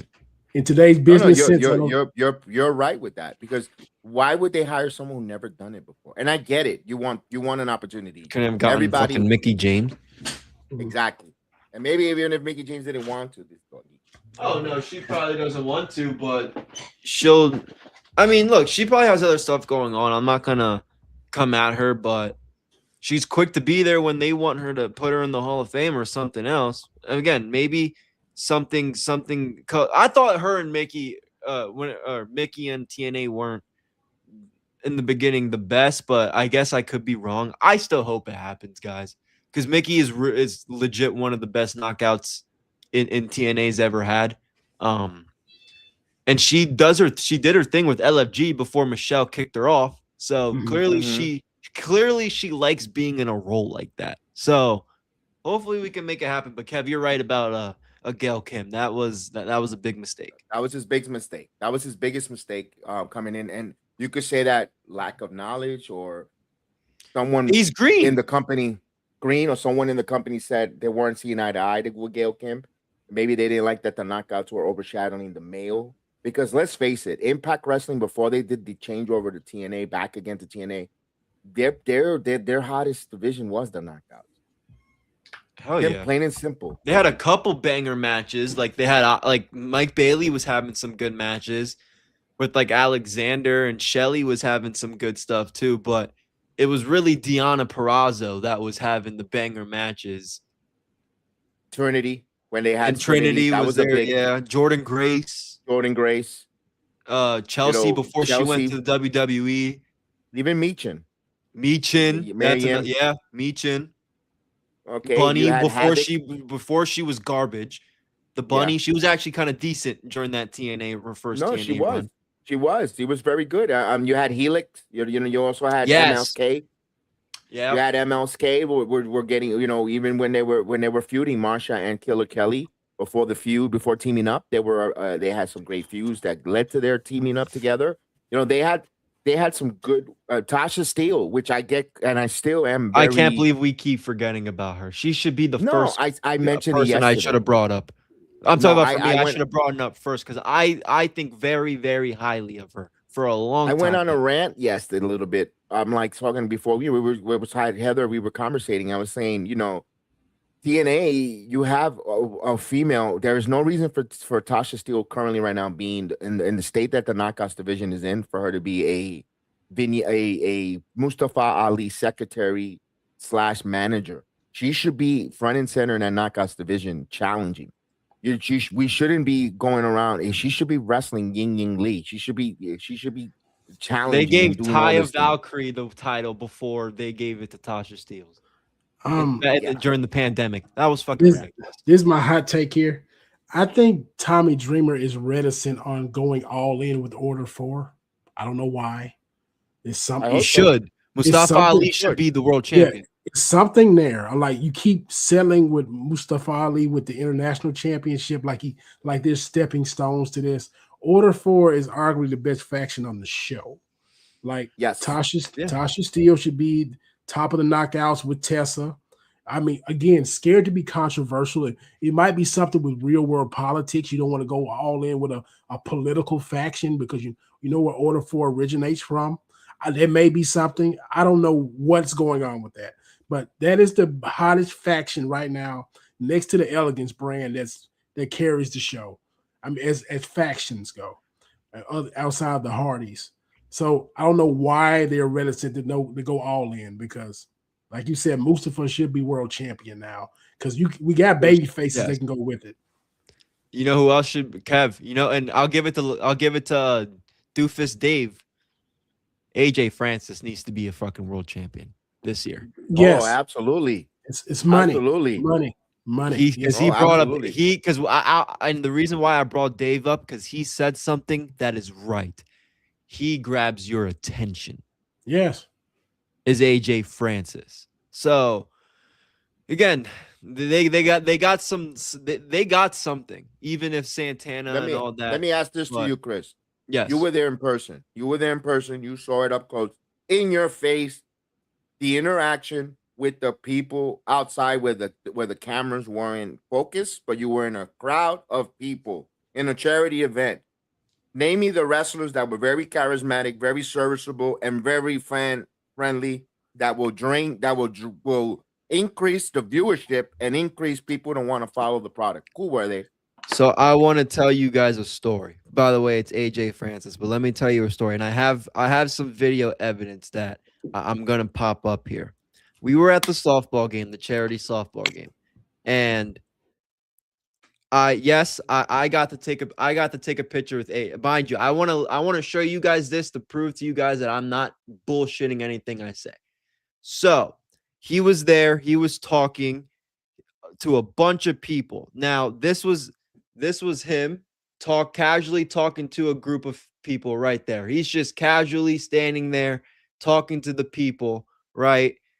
And then everybody's gone. Everybody is leaving, whatever. All the TNA talent. Well, I don't have this video, but I had it somewhere saved out. Oh, right here. He's still signing autographs. All the TNA talent at this point are packing up, getting ready to leave. And he's still there signing autographs. So not only was he, very cool to myself and Kev, and we got to take a picture and all that stuff, he's there in the open talking to everybody. I'm not making this up. That's real life, guys. Does he need to do that? But did he get paid? No, he was, people, it's one of those things. And I realized it a little bit. I mean, I'm not, it's just normal human decency, but even with being around big, well-known people, like even a little bit where it's like, dude, just these guys are normal people. Like you guys are too dug up into the person you see on TV, but when you get a chance to see them outside of what, they're known for, bro, they're just like me. Like he loves college football. Like he's obviously from Maryland. He went to Maryland. Like we got to chat a little. Like he's just a normal dude. Like the only people that felt Hollywood was Jeff Hardy, rightfully so. That's it. That's the only person that was like they were rushing to get out which he has every right to because he's a freaking phenomenal. He'll get too many people. But even Joe Hendry, my point is, guys, AJ Francis needs to be the world champion. He needs to be the leader of the company. Not leader, but they need to build the company around him, Mustafa, especially on the heel side. Because they got so many faces. And Tommy's scared to do heel and heels and faces going against each other. So that's all I got with TNA for now. I would say this before we move on. I would give Tommy Dreamer, because at the beginning of the year, the first few months, I would have gave Tommy Dreamer Book of the Year. First 3 to 4 months, I would have gave it to him. He's lost the plot recently, but I would give him to the end of the year. And if there's not an upswing on ratings, I would have Carlos Silva. If I was him, I would throw a boatload of cash as much as he could to Jim Cornette or Vince Russo. Pick one of those guys and bring this show back. I'm dead serious. Like, if you want to be the variety show that you need to be, and you want to bring an old school feel back, you got to give it to somebody that actually knows what they're doing. You got to do it. Vince Russo been there and done that, and that guy is toxic. Same thing with Cornette. He's been there, done that, and Cornette literally does a whole show. Because I listened to the whole 4-hour podcast. He does a segment when he talks about TNA where he just rips on Carlos Silva. He calls him a geek that wears it. I hear what you're saying, but they need somebody that could fit in. The problem I have with like a Cornette or Russo, they need somebody that could fit in with the now. Can Tommy Dreamer really fit in with today's generation? No, he's booking everybody like he's in ECW against the Sandman. That the babyface got to lose 1,000 times, and he's waiting for everyone, the babyface, to get the Singapore Kane moment time like him, so people could turn and feel and love him. No, it doesn't work. Now everybody could be booked like he was, losing for 3 years in a row and waiting for the Sandman to cane him. I get where you're going, Kevin, Chris. The divide is the modern wrestling mind is tainted as well. Like, we can say Russo and Cornette are toxic, but they were part of builds of wrestling that were great. Fair. If you want to go to modern wrestling minds, I gotta go back to what Trump said. They don't know what the fuck they're doing. I'll tell you the guy who should be coming in head of creative. You could put them both. One of them is already in the company, and you could bring another guy. Get Chris Park out of the WWE, out of them treating him like shit under Tom Pritchard, treating him like shit and humiliating him on Unreal. Let him run TNA. Bring him in there. Let Chris Park run TNA creative alongside Ace Steel, and let those two gentlemen cook. Okay. I agree. Let them work. I would love to see Abyss and Bobby Roode booking TNA. Even there, because I think Bobby Roode is going to end up staying with the WWE with the head of creative. Yeah. I think he's one of those guys going to be second in charge or really in a high up there. Chris Park. I think it's time for Chris Park to leave, get away from fucking Pritchard treating him like a shit boy, and have him go to TNA. Let him be head of creative. I would bring Chris Park. He has the TNA blood in him. He has he is, when you think of Abyss, you think of TNA. He learned the WWE system. He knows what it works. He has produced. Proof is in the pudding how great of a producer he is. Let him do head of creative. He's going in there with an upgrade, a love, and a passion. And I think he could really help TNA turn things around. I agree. Okay. And you don't have to go back with the nostalgic with people that you can't stand, because they welcome even the wrestling, the TNA fans that are fickle, they will welcome him back with open arms. I don't think AJ Styles wants to do it. I don't think he's up for it. But you could bring him as a consultant if you want to here and there. But I think those are the two names: either A Steel alongside with Chris Park, or Chris Park and Bobby Roode. I don't know, Bobby Roode. Maybe Bobby Roode. Hey, maybe him co or vice versa. Maybe he will, Chris. I like your Bobby Roode point as well. But I think he's gonna. I think they're grooming him to be one of the top dogs in the WWE after Levesque, or Pritchard retires. I just have that funny feeling. Yeah, I agree. Okay. I would love to see that. I would love to see that. Do they need a woman producer? like They you just said, need, isn't they I just don't need know. someone who knows wrestling. Like it doesn't matter if it's a woman or a man. It just people need to understand like this is an actual medium. It's not you shouldn't have to tie it too much to sports. You shouldn't have to tie it too much to just strictly a television show. You got to have a good balance, like we always talk about. Like just know the basics of what wrestling television is. A lot of people don't know what that is anymore. No, and I hope they don't fall in the trap that they need to bring an AMC writer, series writer into their show. Please don't do that trap because they don't know the world of wrestling. And Jeff Jarrett to book TNA. I mean, Jeff Jarrett been there, done that. I wouldn't mind seeing that. But I kind of want something like someone new hasn't A done lot the of program people like want. Abyss. Damn, these wrestling fans are so fucking hooked on nostalgia. I want Abyss. I want something different. I know Everyone, it's always. Let's go back to something. Let's go back to Vince. Let's go back to Scott. Yeah, Let's go back to Vince this. McMahon is past his prime. I don't never want to see Vince McMahon do any booking anymore. As much as I love Vince as a booker and what he's done, He's the greatest booker of all time. It passed. I mean, that's how Mhm. I mean, that's how wrestling has groomed you. I mean, I know it's a nasty word to use these days, but wrestling has groomed the wrestling fans to love nostalgia. It takes you forever to build stars these days. You got people like John Cena say it takes you 5 years to get over, which it makes no damn sense. If it takes you 5 years to get over, that means your booking is shit or your character is shit, whichever one you want to choose.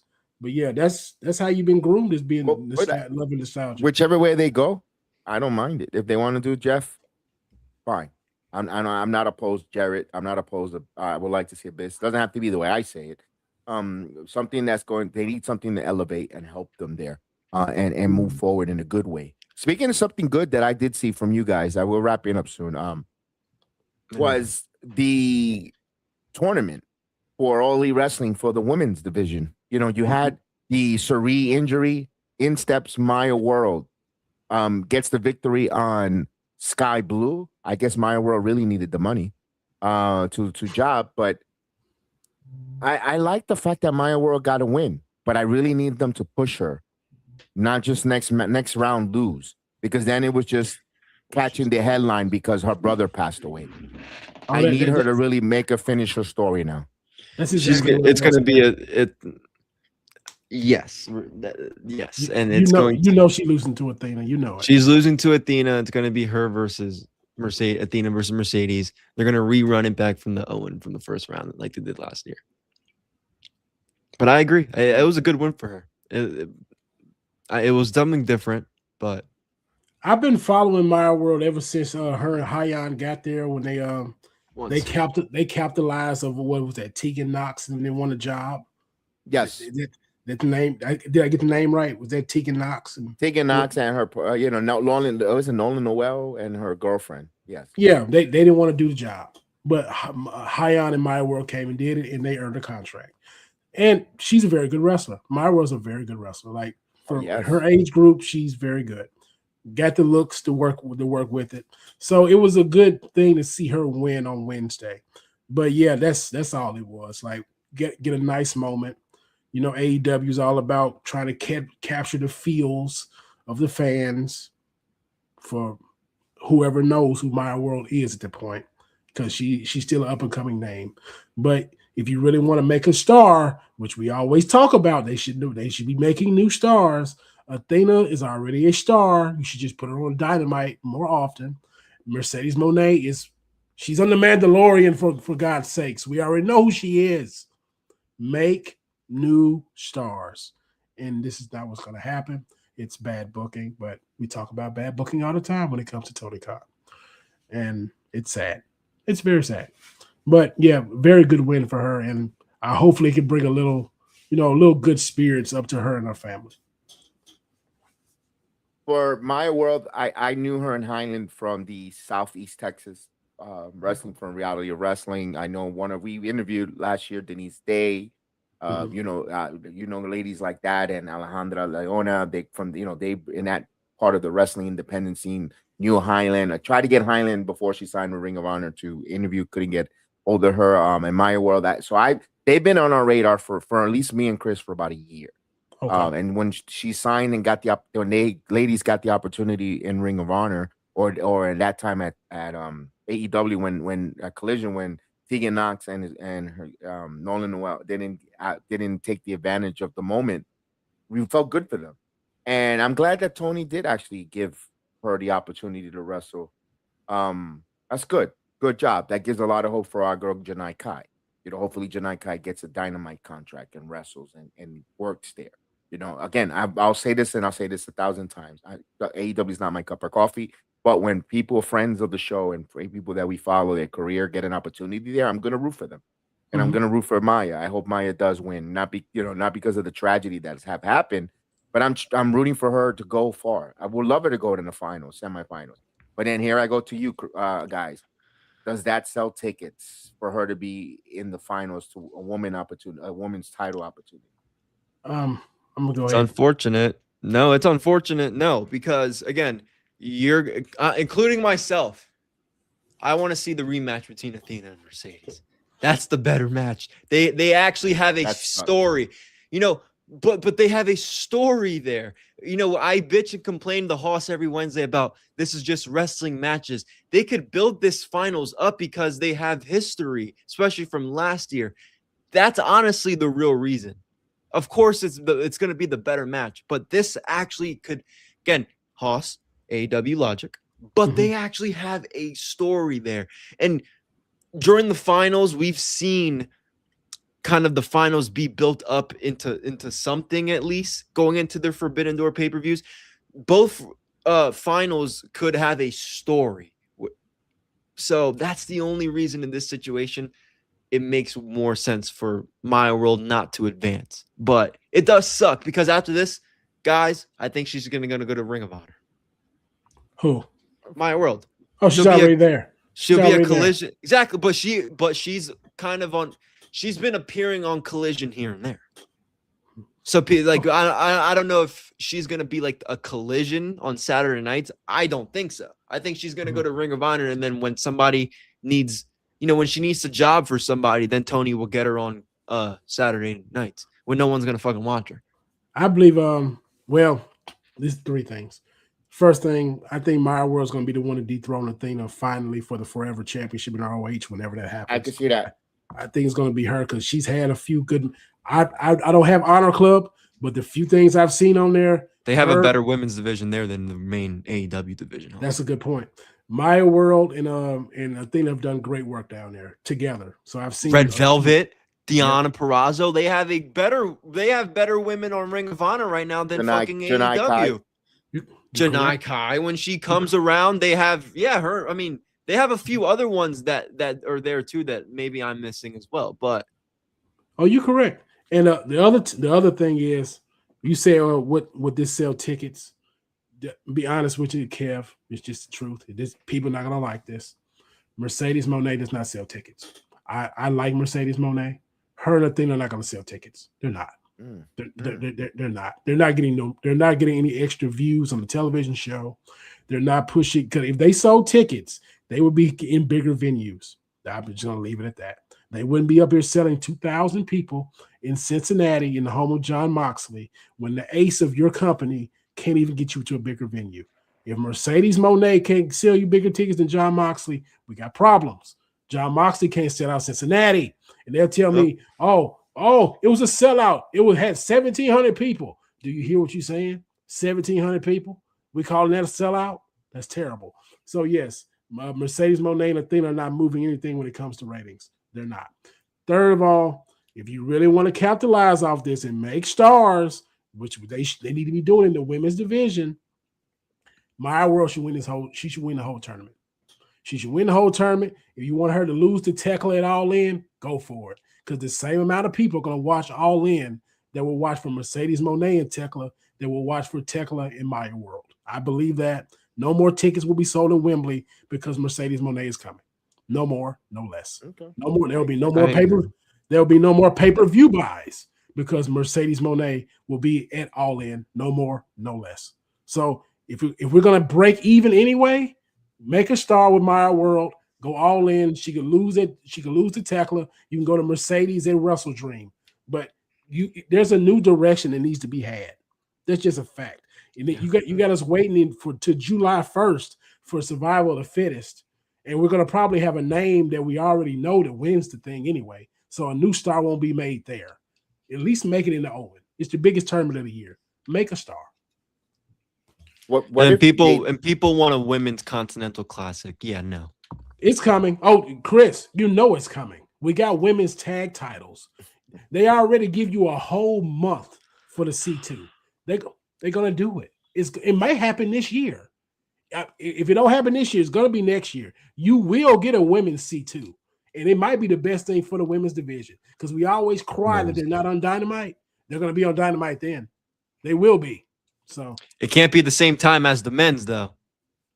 It will be the same time. It will be the same time. I guess I feel like the women's matches are going to be short as shit then if that happens. You're probably correct, but they will. You can't say they're not on Dynamite anymore. Yeah, Kev, what 920? They'll 920 spot. 920 to 940. Give them. All right, 940 is fucking stretching it. Oh, we got you. You know we got overtime. You know it. This is AEW, pal. We'll keep you up all the women night. don't get overtime. Oh no, we're gonna have a male main event. You know this. They're like the eighth men off the bench. You're very, very fucking limited, sir. All right, let me ask this about with the Maya world. What if they could do? But we're asking now creative to be creative and the producers to produce.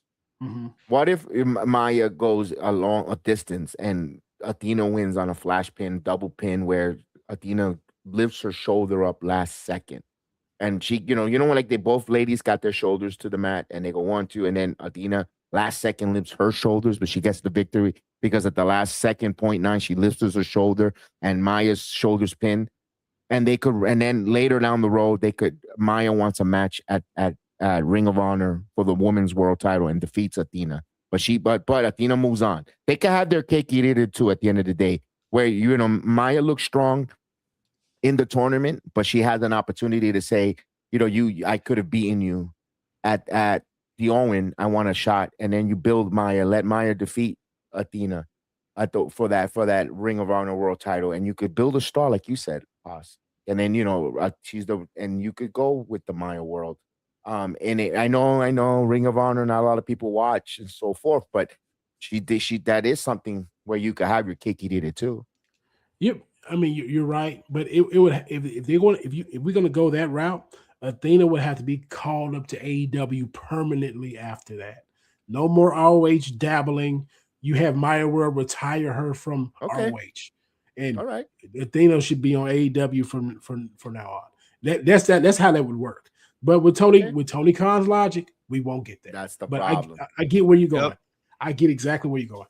That's the problem. That's the problem because some people would like to see. I know I heard some other good podcasters break down that Athena and Mercedes 3 at Wembley for the world title. But I said, how are we going to get there if Mercedes loses and Athena wins? Well, Athena should beat Tekla at Redemption. How does Mercedes get a world title if she just lost to Owen an opportunity to be a number 1 contender? Make it make sense. At the end of the day, it doesn't look good for Tekla. Oh man, it's on. She's on the block for losing. It's gonna happen. Like she's in the Gunther spot. She's going to lose at the big shows. That's who she is. Like she's got a big enough name to carry you into the big show, and she's gonna lose at the big show. Like so, Chris, I want to ask this question to Chris and House, both of you, but I'm gonna go first with Chris. I'm gonna be skeptical. Tony Khan must have knew this. We know he says he books week to week, but I think he knew this because he was quickly to offer Tekla that 5-year extension and offer her more money when he didn't need to. He must have known he was going to yank that title from Tekla. Yes. Oh yeah. Yeah. Because he didn't piss her off by, I'm going to give you more money when he really didn't have to give her more money and give her more time because he knew Mercedes wanted that title and he was going to rip that title away from her by hook or crook. Yeah, no, Yeah, he's right. Tekla's not. She will not have that. She'll probably have one defense at Redemption, and she's not winning it after that. It's I gonna don't be even think she wins in Redemption. I think I think they're gonna back and forth the title. And if this podcast is correct, where they could see Tekla losing to Mercedes at Redemption, and then Athena versus Mercedes, because this is what they brought up. Mercedes loses to Athena, and she becomes a new Owen Hart champion that gets to go to All In. But then somehow Mercedes gets a match with Tekla for the title at Redemption. Mercedes wins the title in Redemption, and she defends it against Athena at All In, where it's now the series. Mercedes win 3-2, or 3. She got her second victory over Athena, and then they move on. I'm like, ooh, I agree, it 100%. does make sense. I can see that with Tony Khan's booking. In kayfabe, and I know kayfabe is dead. If we use kayfabe logic, Athena shouldn't have a chance in hell against Mercedes because she's our ROH champion. She shouldn't even be up here. Truth be told, like she shouldn't even be a factor. Like Mercedes Moné, it should just get whatever she wants. I mean, we just want to be real about it, but that's how you make it AEW logic. Yes, that's AEW logic, but that's why I'm making it make sense. And I like that the fact we all agreed Maya World in the tournament was good. But if you're gonna have another tournament for your vacant TBS title, wouldn't that be better to put Maya there and have her win that title instead? Yeah, we're not gonna have a TBS champion for the whole month of June. But that's what you could have had Maya World built there. I agree. You could have let Maya grieve, done everything she needed to do with her family, and then have her win that. And then it would have been a nice. But then this is why I go back to Haas. Tony Khan, he's not patient, man. He wants everything there. He's the type of person that when he want to have intercourse with his boyfriend, he's sticking it quick without lubricating. I believe if you would have had Maya World win the Survival of the Fittest TBS championship, I believe a lot of those women that are in front of her in the pecking order would make a lot of noise. I believe you would be hearing we may not hear it out here, but backstage, I can see Mina Shirakawa making some noise. I can see Harley Cameron making some noise. Megan Bain making some noise. Like, you're going to have Maya World pass up all of those women for the TBS title. You could get away with her winning the Owen because you know she's going to lose in the big show. You know it. So she's not going to win the title. If you give her the title right now, and it's like 6 women in front of her, they're not going to be quiet. They're not. They're going to, and Tony Khan's going to hear it because Tony Khan's a people pleaser. That you can't make that you can't make that work. You can't. That company has more problems then you're never going to build any superstars because there's so much politicking going on. Oh, I agree with you. I agree with you. Because I can name you about 6 or 7 women in front of her in the pecking order, and we could probably so could 10. I. You could probably name 10. Wow. Yep. And that's Athena included. Wow. Just be honest with yourself. Like if they gave Maya World their belt over Persephone, make that make sense. I could only say one thing. She's champion. Well, she's not even CMLW champion, is she? I don't even know if Persephone has a title from CMLW. Yeah, she's still CMLW. Okay. champion. I'm not going, well, you're CML champion. There's a bunch. I mean, I think all the people in the tournament, even Sky Blue, Anna Jay, Harley Cameron, I even think those people are ahead of. Technically, they would be ahead of Maya World for a TBS title run. Sky Blue only being honest. Sky Blue only did the job because Sky of Blue what because she did the job because of what happened. Right. The money. Yeah, she did it because Maya World needed that moment. It's a feel good story. God, if her brother was still here, she would not have won that match. He wouldn't even be in the tournament. There you go.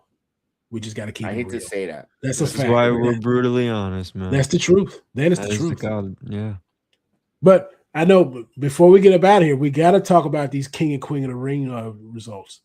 Yes. The Before, let Yes. me. But I want to hear your thoughts on this. My last thing on All Elite Wrestling. I heard you guys break it down about the 6-man tag or the 6-man cage match. Why? Okay. Why not just why? And this is the reason why you don't put your world champion to wrestle each and every week. That hyper expansion. They were lucky that it was no torn ligaments on Maxwell Jacob Freeman. If anything, Max should have had if Max is not feeling well or he's got a hyperspended, he should have made Briscoe run a gauntlet at the Forbidden Door. And you could have called it a Forbidden Door where he's going to have a bunch of gauntlet 4 wrestlers that Maxwell will bring out of a door. They could physically do a prop door of a Forbidden Door and have 4 different wrestlers from everywhere go up against Mark Briscoe. And he runs the gauntlet, and then he gets to challenge him on that Clearwater show that they're going to have in July. That's going to look great by the beach. They could have done that. And kept Max off TV, but they're gonna have this 10-man, this 12-man in a little cage to go bananas, ape shit. It's gonna look aesthetically like shit. I'm gonna be honest with you. I agree 100%, man. I don't know why we're doing it. It's gonna be most likely. I can tell you why. Most likely gonna be the family, with Andrade or not Andrade, maybe Andrade, but it's gonna be Fletcher. Oh, it's gonna be Kevin Knight. Kevin Knight, and then somehow, that's I have no interest in this. Did y'all notice on the show the way Kyle Fletcher was looking at Kevin Knight? Yes. Did anyone catch that? Was he attracted to him? Because I have suspicions. All seriousness, Kev. We're being serious here, Kev. He was attracted to that TNT title in a bit. He was. That's what he was. Yeah. And yeah, you know how Kevin Knight's been talking about he's the best TNT champion of all time. Yep. Who was saying that before him? Kyle Fletcher. And Kyle Fletcher should be Fletcher should be moving on to the AEW World Championship, but yet he's still envious of this TNT title. The Don Callis family has a lot of internal strife going on right now. A lot of it. But to go back to that 6-man tag, it's an absolutely atrocious deal. I know MJF does not even have to wrestle at this pay-per-view. I don't know why they keep forcing it. He does not have to wrestle here. To expand on what you said, Kev, you could have Mark Briscoe go against the big champion from New Japan and CMLL in a triple threat, and have Briscoe beat both of them. Like, okay, there's your number 1 contendership right there. Yes. Yeah, and you complete your Forbidden Door qualifications. You got every champion going. And I agree with Chris. Kevin Knight wants a title matchup because he wants it. And he had opportunities after opportunities and lost. It's ridiculous. I don't even, again, Hoss, we talked about this Wednesday, but Kev, I don't know the real direction for Kevin Knight. Does he want Darby? Does he want MJF? Does he want fucking Kyle Fletcher? Does he want Speedball Bailey? I have no idea what the fuck this guy is doing. They rushed it. It's right. I already made my piece. They could have done. And I heard you guys, and I wanted to chime versus Kevin Knight in a multiple match feud. They could have had whatever, and get Darby Allin involved. On the Forbidden Door, that should have been the first time that Kevin Knight will go up against Speedball Bailey. Kev, those are 4 different feuds they could have had for the rest of the year. Or even until Wrestle Dream. Yeah, easily. Wrestle Dream is around the corner after All Out. After All In, then All Out, then Wrestle Dream. All those feuds. They had feuds there mapped out, but no, he wants to rush things. And then this Forbidden Door is nothing but rematches. AEW is the all rematch wrestling. Everything there is fucking rematch. Yes. And that's the problem. And I want to bring this because that's going to happen. The same shit is going to happen to AAA Mexico. It's going to happen the same thing. The same thing in AAA. How many times you're going to have Vikingo go up against El Hijo de Wagner? How many times you're going to have the Clowns taking on the Viking Raiders because there's no other tag teams or the Money Machine? Everyone is glazing AAA right now because, Undertaker's great. He's doing all this great job. 1 hour show. And you're already seeing, but give it 6 months from now when there's no real new talent. I can't wait for Jack Cartwheel to return because that's going to bring one new storyline and faces there. How many times are you going to have Laredo Kid taking on Rey Fénix for that title? Only feels like there's only one true cruiserweight. Maybe Hijo de Vikingo. That's your junior, your mini Vikingo. That's what it is, mini Vikingo. But it's going to get repetitive, and that's the problem AEW is having right now. There's too many. It's the lady. How many times are you going to go Will Ospreay and Swerve? Why couldn't it be Mark Briscoe? Where there's history. I mean, I'm not Mark Briscoe. I'm Mark Davis and Ospreay. There's history, United Empire, stuff like that. And no. I was Kev. I was telling Chris on Wednesday, they missed the boat when they should have had Brody King go over. If you had Brody King go over, you had Brody and Will Ospreay. But that's right, my fault. Yes, the other big guy. The reason you don't get that because Tony Khan has the wrestling matches that he loves to see already in his head. He loves the big. We've seen it already. It doesn't matter. They saw that already. This is, again, AEW logic, Cap. I have to tell Chris this on Wednesday. AEW logic. Tony Khan, his wiring up here, he only likes a certain match. And he knows only certain wrestlers can entertain him for 30-plus minutes. Only a few. Brody King is not one of those guys. Big men cannot entertain Tony Khan for 30-plus minutes. The same thing with women. Tony Khan cannot be entertained by a woman for more than 20 minutes. That's a problem. But again, this is AEW logic. And he's conditioning his sickos the same way. That's why these women don't get any reactions. And that's why the people in the crowd are so reticent to see big men go. That's right, Samurai Luke. How you know? That's how I know, Samurai. That's how I know. Who's MJF's team again? Who's his team? Don't know yet, but it's most likely going to be Kyle Fletcher, Andrade, Kevin Knight, Jake Doyle, and Mark Davis. Yep, that's it.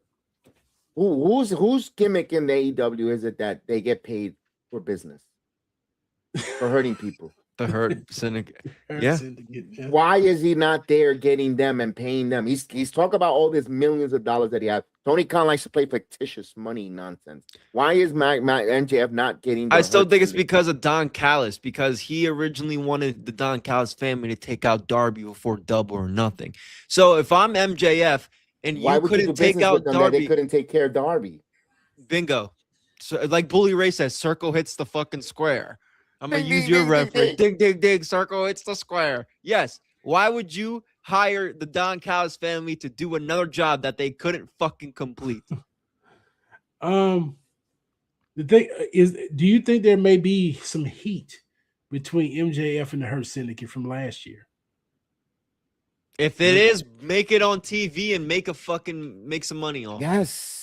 Yeah, they haven't. I want to see Bobby Lashley versus MJF at Wrestle Dream this year for the world title, and it's not going to happen because we're going to fucking give it to Ospreay. And as much as I like him, no.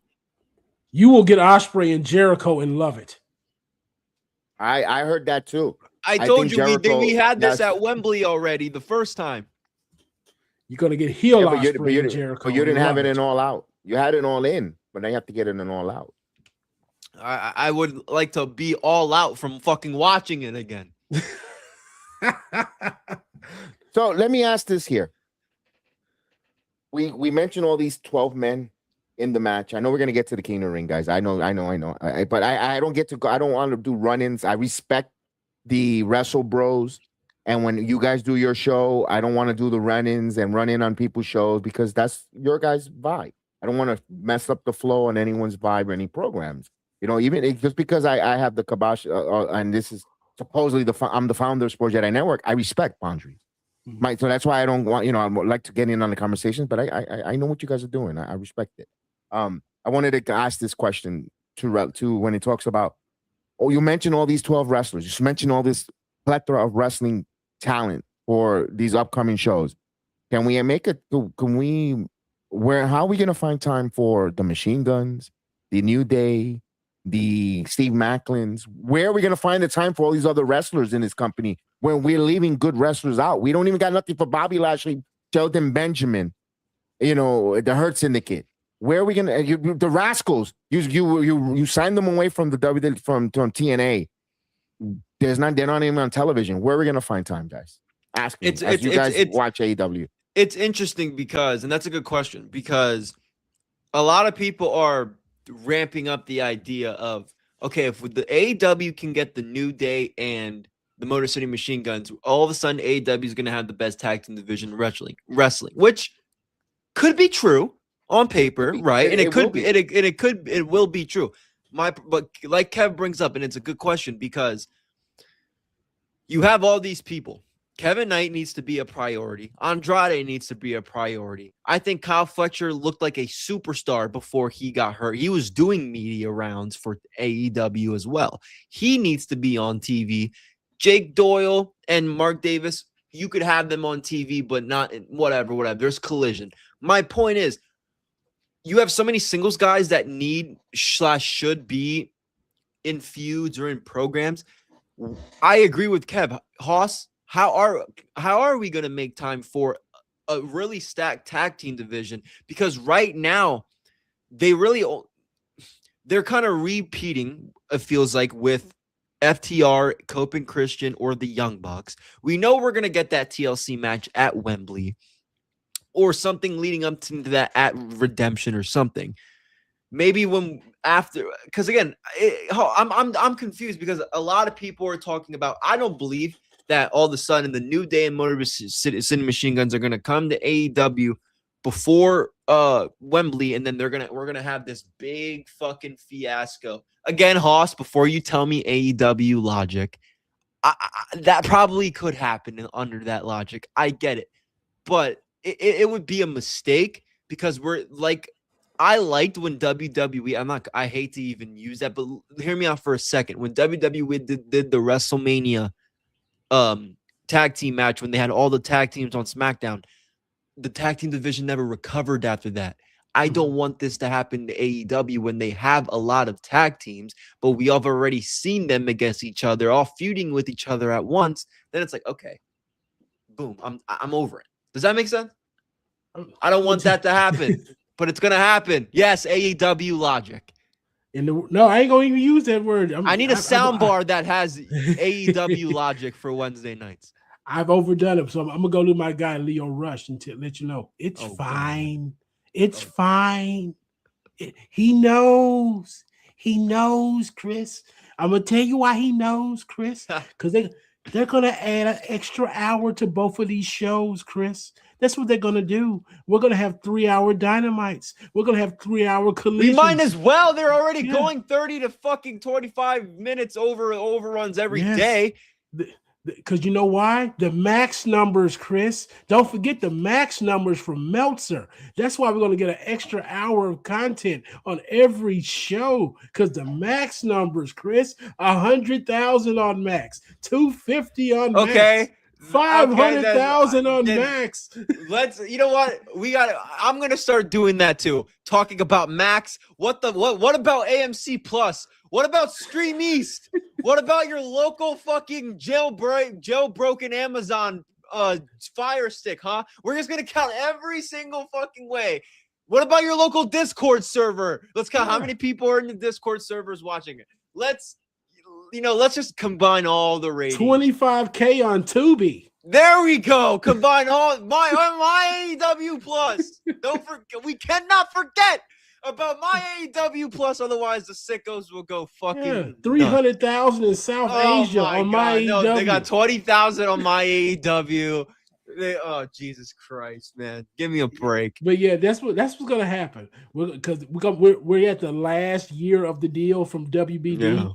Yeah, Tony Khan's gonna ask him, since we're departing, give us an extra 2 hours of content on Wednesday and Saturdays, and that's what you're gonna get.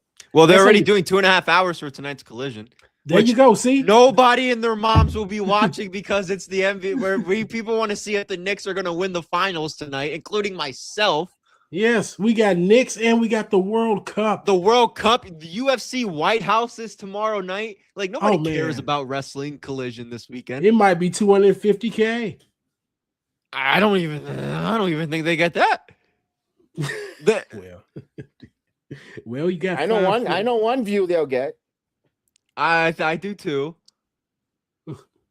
It's fine. It's fine, guys. It's fine. Like, come on, you're not watching. I mean, we know a couple people that are doing that, but let's be honest. How you know? How you Oh, know? we know. Oh, we know. How you know? We know. We know. But you come on, you got World Cup. I mean, there's still baseball. I rather watch the Pirates. They're 500 right now. I'd rather watch them play any game than watch a collision. Who the fuck is Big Beto Tito Vito? Oh, I told you it. I told you in the chat. Yeah, you did tell me in the chat. I still don't know who the fuck he is. He's in the Zack Sabre faction. Oh yeah, he's in the New Japan. AMK or whatever.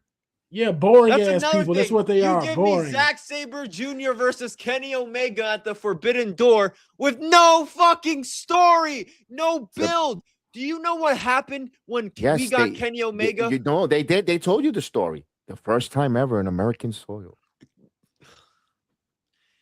Yeah, you get to see 1,000 V. We had Kenny Omega versus Okada and Kenny Omega versus Will Ospreay for the first time at Forbidden Door. Excuse me, Danielson versus Okada, first time in Forbidden Door U.S. soil. We had Ospreay versus Kenny Omega, Forbidden Door, first time U.S. soil. Both those matches had great stories leading into it and were fucking bangers. Why couldn't we do this? Well, I mean, Zack Sabre Jr. is about as boring as paint drying on a fucking wall, so no one cares about him. But you couldn't have given the sickos, the New Japan diehards, something to look forward to. Zack Sabre Jr. might be the only person that people know, at least in the American audience, that's still in New Japan. And you couldn't even give him a build. The biggest match of that card, other than the Owen Men Finals, is not going to have a fucking build. Chris, the build was Excalibur in a pride tie telling you what it happened. That's the build. So what happened in the King of the Ring yesterday, guys? Like, yes, this is ridiculous. This is ridiculous. No. This is ridiculous. This Forbidden Door needs to be fucking shut down. This needs to be the last year that they do it. I'm sick of it. The concept has sucked for years now. Years. Where's Toni Storm when you need her? Oh my goodness. I think we can live without her for a little bit longer. I'll tell you this. How you know? Yeah. Her fucking gimmick sucks. She's just great, but I'm tired of seeing Marilyn Monroe. She's still playing a movie role from the Queen of the Ring movie. Come on. The movie already passed 2 years ago. Enough. Time to move on from that movie. Let me ask this. Big mistake for Clark Connors going to AEW. He should have went to NXT because I think he would have been on top of the NXT card with the birthright instead of fucking Mason Rook. Oh, you mean Finley, right? You mean Finley? Finley. I said Clark Connors. Yeah, I know. I said Connors. Finley. I meant Finley, guys. Yeah, they all look the same because they're doing nothing. They're ice cold. They're ice cold as popsicles. They're above the fucking war dogs. Yeah, the boar dogs. I think that was the worst mistake that Finley did. He should have went to NXT. He should have worked with his brother and his pop. He didn't want to be with his brothers and fathers. That's telling you. That's that Caucasian anti-love of family. I'm telling you, I don't know. You know what? If you're as frigid as Finley, we got a message from Dude Wipes. Summer is upon us real soon. When the temps start to climb, cool down your undercarriage with a poopsicle. Dude Wipes team created the world's first ice pop scented butt wipes. Every dude deserves a little treat after dropping a dookie. Poopsicle Wipes. Get your butt over to the TP aisle or snag a pack online. Here, your promo code. Text DUDESAVE20 to 59463. Get 20% off. Dude Wipe, sponsor of the Sports Jedi Network channel. Feel the force. Stay Dude Wipe clean. This is the one and only Paige, and you're watching Sports Jedi Network. Feel the force. Speaking of Paige from yesterday, holy shit. Yeet. Hey, King of the Ring. We got the summer build. We got the pay-per-view at the end of the month. I mean, we're getting 4 shows in 24 hours. Because I believe King of the Ring is the following day. Am I correct? Or the day before? What, on the 27th? Night of Champions. When is the Night of Champions? Real quick. Night of Champions is according right here. It is June 27th, and the next day we got Slammiversary, Forbidden Door, and Great American Bash. So we got a busy week. Not next Saturday, but the next Saturday after that. 2 weeks. We're gonna have a marathon. You guys better be here. Why didn't they space it? I mean, I know the following weekend, I know it's 4th of July weekend, and that's the 250th anniversary. It's going to be a long weekend. Yeah, I don't expect anyone really to be married to wrestling. It's 4th of July weekend. But they putting all these shows there, and the King of the Ring. I'm not going to lie. This whole entire first round has been great, Haas. It has. It really has. I mean, we got people in the IWC poo-pooing it because Jey Uso may win. We got people up here. They are so anti-fun. They up here telling me, I'm so sick of the bloodline and this and that. And they say, oh, we're not going the way we should. Hey, enjoy what you get. You're not getting predictable things. Javon Evans won. Jey Uso won. Dom Mysterio is in the semifinals. The only one that's probably was guaranteed was Obafemi. The fact that you have 3 guys under 30 in the King of the Ring semifinals, but you want to poo-poo it because y'all hate the guy who sells probably the most merch outside of Danhausen and Cody Rhodes and Roman Reigns. You don't understand economics.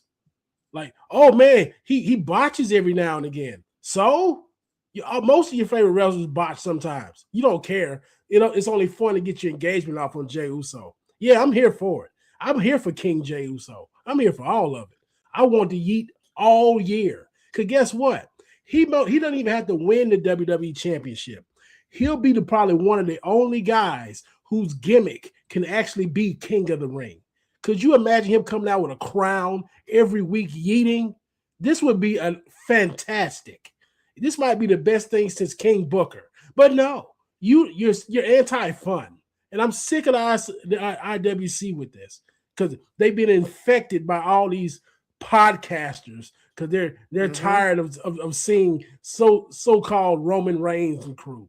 If that was the case, how come he's back on top? Yeah, but you up here, you're talking about Cody Rhodes and Gunther and Sami Zayn.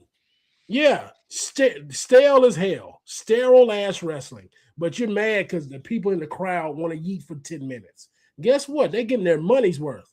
They're not getting their money's worth with Gunther out there up there, Symphony number 9. No one gives a damn. Oh man, he could chop you to hell. No one gives a damn. People pay to go yeet, and I leave it at that. Anti-fun people. No, you're good. I preach with that. Look at the tournament right there.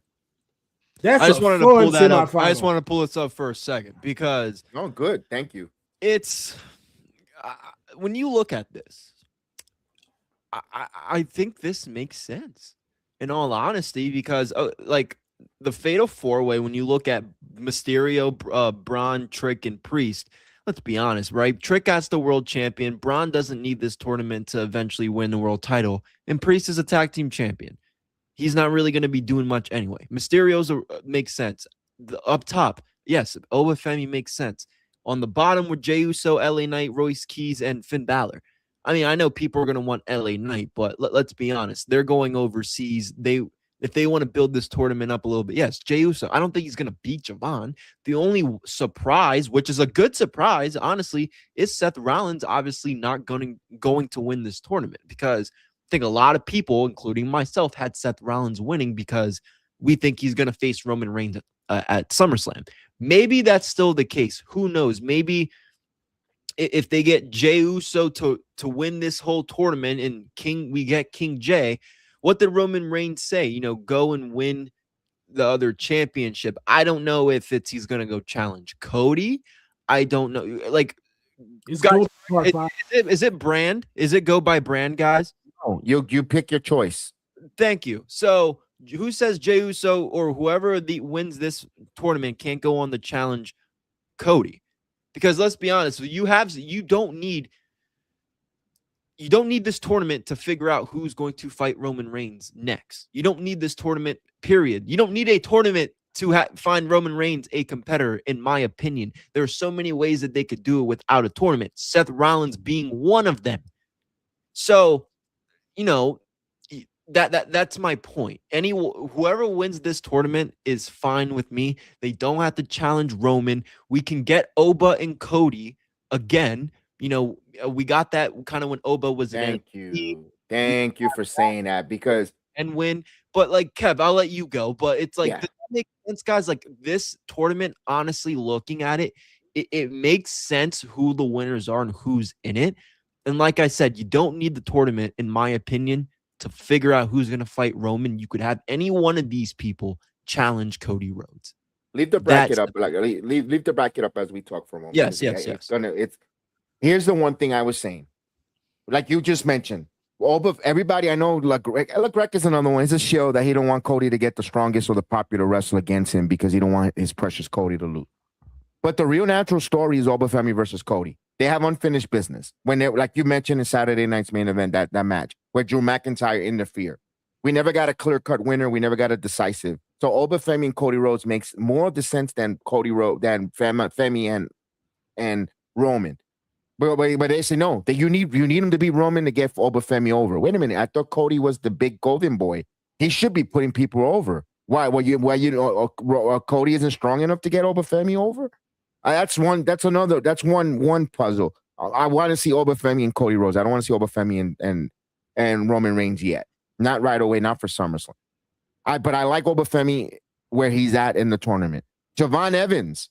I'm looking at Javon Evans. The natural story in the finals. I'm gonna go. I'm a little bit over the place. Let me slow down. Let me move back. I'm gonna go with the 4 men we see here. If Jey Uso loses, you have Javon Evans versus Obafemi in the finals. You could go back to their history in NXT. There's a lot of storylines here. Bear with me. There are different storylines that could come out of this. If Rey Mysterio somehow win by hook or crook, where you have Brock Lesnar and Mysterio, you lie, cheat, and steal, makes his way to the finals. And that's why I kind of would have liked Finn Balor to win, because it would have been a Judgment Day finals, but they didn't go that route. Jey Uso, like you mentioned, Haas, his cousin told him go win that story. Imagine him King Uso. Does Jacob Fatu fall in line and acknowledge the king now, Jey Uso? That's another storyline you could tell, Haas. Yes, I agree with you completely on that one, because that gives him something to just say, hey, Jacob, you ain't got this either. You ain't been world heavyweight champion. You ain't been king of the ring either. You better listen to me. Yes. So I would have, if I was booking this from these 4 men, I would have Brock Lesnar come and cause Obafemi, because we're going to get Brock and Oba at SummerSlam. That just makes sense. We're going to get that. I'd have Dom Mysterio in the final, and you just have a way where Dom doesn't pin him clean. That's it. You can still protect Oba by losing. You can still protect him. And I'd have Jey Uso beat Javon Evans. Then you have Jey Uso and Dom Mysterio in the final. Some people are going to be mad, but so be it. This is wrestling. You'll get over it. You get Dom Mysterio. If you have Dom beat Jey Uso, you could have Dom Mysterio go against Roman Reigns at SummerSlam. And you can legitimize the Judgment Day again by him beating Roman Reigns, even though I don't think that would happen. But you could create a new rivalry right there with the Bloodline and the Judgment Day. That could be something. Or you could go this way, have Jey Uso win, have Gunther beat Cody next week, and you have Uso versus Gunther part 4 or 5 at SummerSlam for the undisputed title.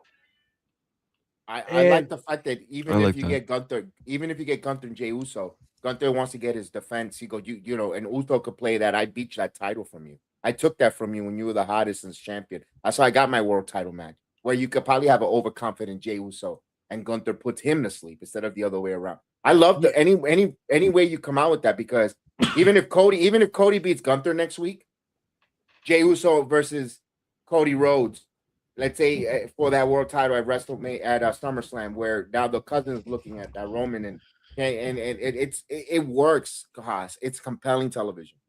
Yes, because the truth be told, if you have Dom and Jay in the final, either one of those men could have the king, could legitimize King of the Ring and be king whoever for the rest of the year, and it would be fun.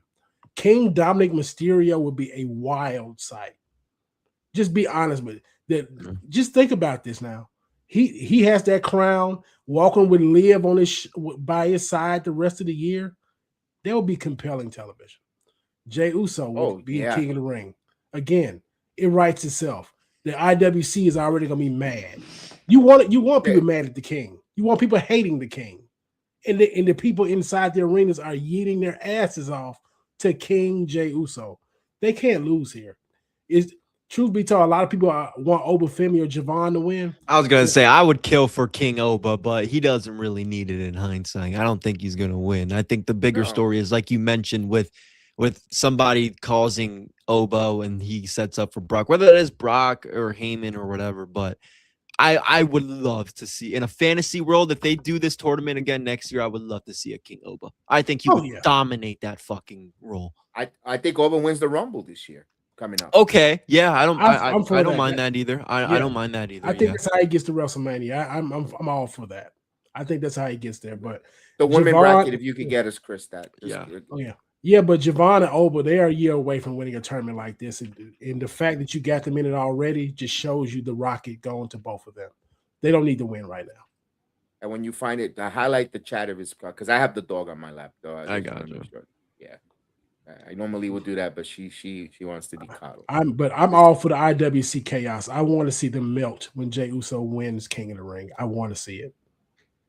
Because I was one of the people that enjoyed his run last year. It was fun with him and John Cena. A lot of people didn't appreciate it. They might appreciate it this time around. No, and like you mentioned, King Dominic, if he goes, even if he takes on Cody Rhodes or Gunther and Dominic, even if he got Dominic and Roman Reigns, where Roman Reigns is cocky and laughs and goes, "I'm gonna pick on you," I could hear compelling television on the promo battles with Dominic Mysterio. Dominic and Roman Reigns on the microphone. The common denominator here is Cody got to lose next week. That just has to happen. He has to lose again.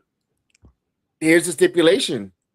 Gunther Smart putting Sami Zayn, and I'm not gonna lie, I know you don't feel them. They put all the three most vanilla tinfoil guys in a all together. I kind of like that. I'm editing right now, and I'll have it up on the screen. Yes. I like Sami Zayn in this involved in it because now I can see Sami Zayn finally full blown heel, either costing Cody Rhodes or stopping Gunther, and he says, "No, I want a title shot at Cody." And Cody, I love either way they go. I'm 50-50, Haas. I don't think Cody. I don't know if Cody. I think Cody defends his title against Gunther.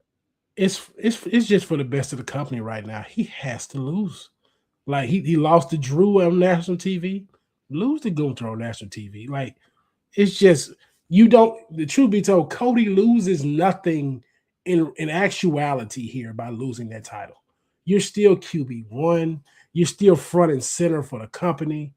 He loses nothing here. I'm scared that he wins it back at SummerSlam. Again, that's all I'm scared of. Yeah, that's me telling you when we talking about Mike Santana, bad creative. Like, truth be told, Cody Rhodes should not be champion at all for the rest of the year. I personally would like to see Cody lose it in SummerSlam if he holds the title, or even the pay-per-view after that, and they could go do media for Street Fighter.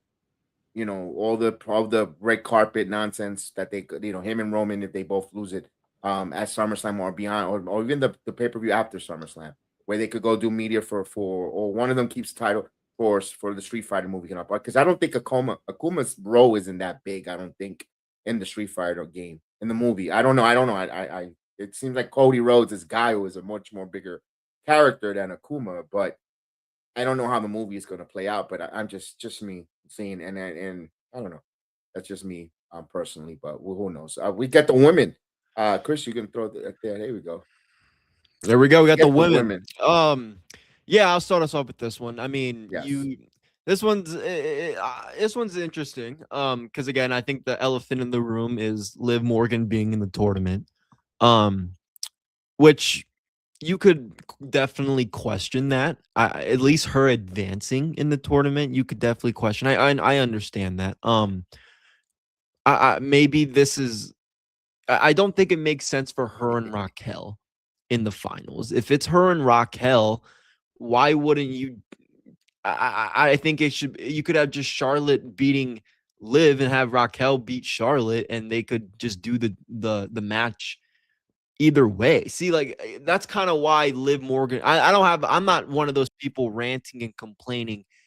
Oh, Liv Morgan's in the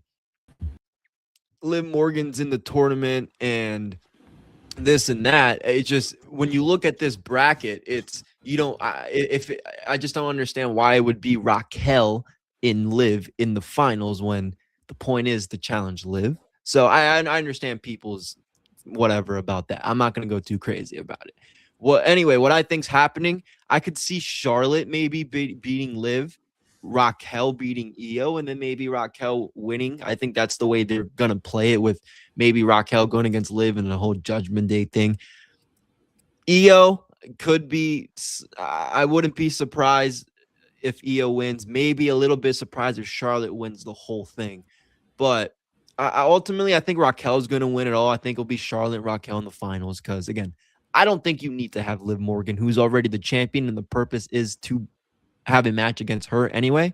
I don't think she's going to be in the finals. That, again, could be wrong, but that's what I got for this. So I understand people's, I'm not going to go too crazy about it like a lot of the other podcasters, but it's definitely raising an eyebrow there. All right, the 4 ladies. I'm going to make a compelling argument for each one of them winning and what's the match afterwards. Okay. Of course, Io Sky and Rhea Ripley for SummerSlam. Rhea's trying to break that I can't beat Io Sky stigma, and she's going to try to defend her title against Io Sky, her best friend. That's going to be the storyline there if Queen Sky happens. If Charlotte Flair's been teasing not getting on the same page with Rhea Ripley. Charlotte versus Rhea Ripley for the title. That's big women box office for SummerSlam. That's what WWE's thinking. Big office. That's a big marquee name. Rhea Ripley, Charlotte Flair. I think that'd be like the 3rd time these ladies wrestle in the big main event scene. They could actually be a night number 1 main event if you want to. We'll cross that line when we get there.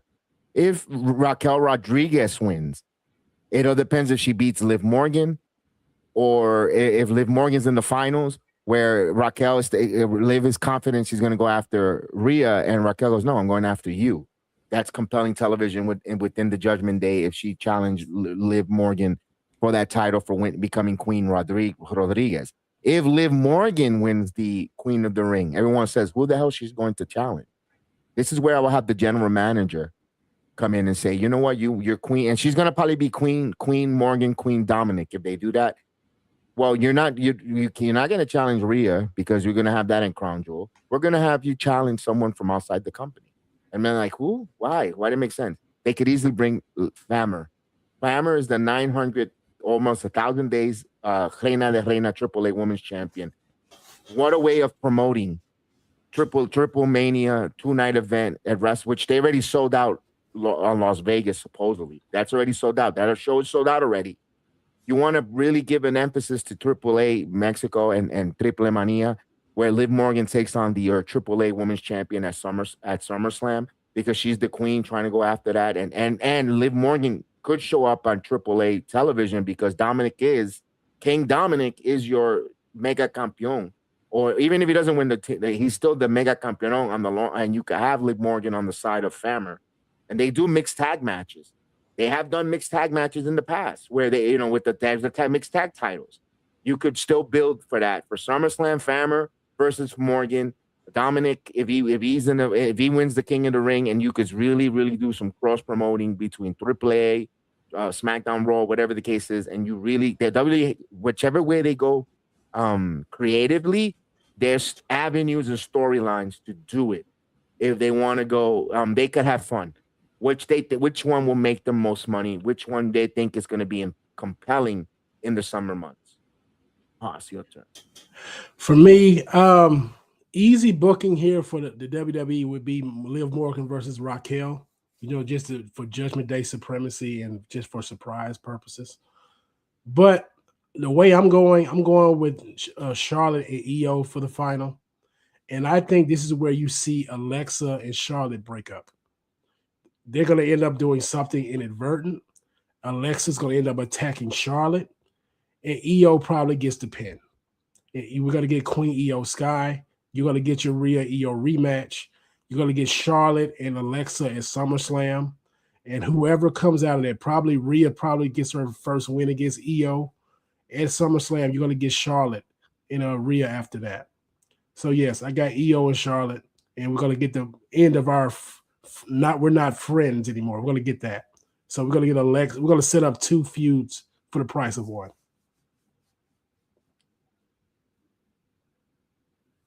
Yeah, no, I could agree with that. Because again, I don't see.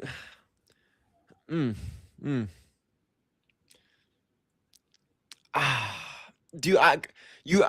could be right because Haas. I don't know if Raquel maybe needs to win this tournament if eventually she wants to fight Liv at a SummerSlam. I think the Judgment Day kind of story kind of writes itself. So does that make sense? I don't think Raquel, because I originally had her winning, but if they want to do an Io and Charlotte, that's fine because again, the Judgment Day story can write itself. And like Kev said, if they want to do Io or Rhea and Charlotte, that's a big marquee match. That was honestly my favorite match of WrestleMania 39. I'll be honest, was Rhea Ripley and Charlotte. And again, the whole thing with Io and Rhea, they've never beaten each other, and enough of seeing them two lovey-dovey. Let's see them actually hate each other, because when they went against each other at the all-women's pay-per-view last year, they were still lovey-dovey. It didn't feel like there was any real animosity. They just went out there and had a fucking banger.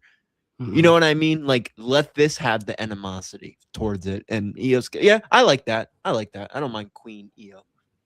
And she's had no direction. She's had no direction since coming, kind of ever since she lost her world title and then that feud with Rhea, she has not really recovered since. Maybe this can be a way she can.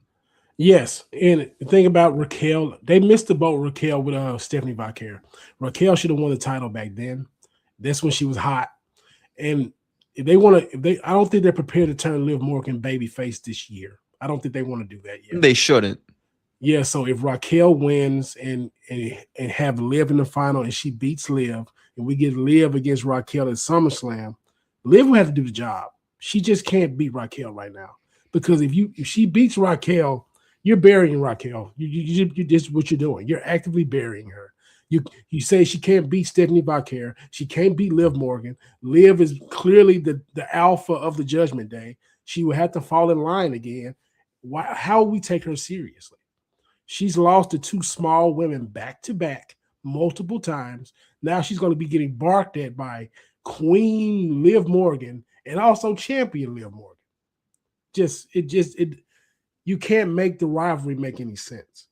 And so if you go back to Io and Charlotte, you can go either way. And you can get Rhea with a banger match. Either way you go. Io's been a good soldier. Like you say, her aura has got diminished being with Rhea with this whole Jade Cargill fiasco. Honestly, they owe it to Io Sky to give it to her. Honestly, they owe it to her. The way I would play it, I have Io win and go heel.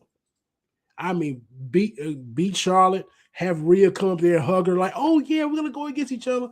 Io slap the piss out of her and then hit her with the moonsault, and we go from there. We're off to the races.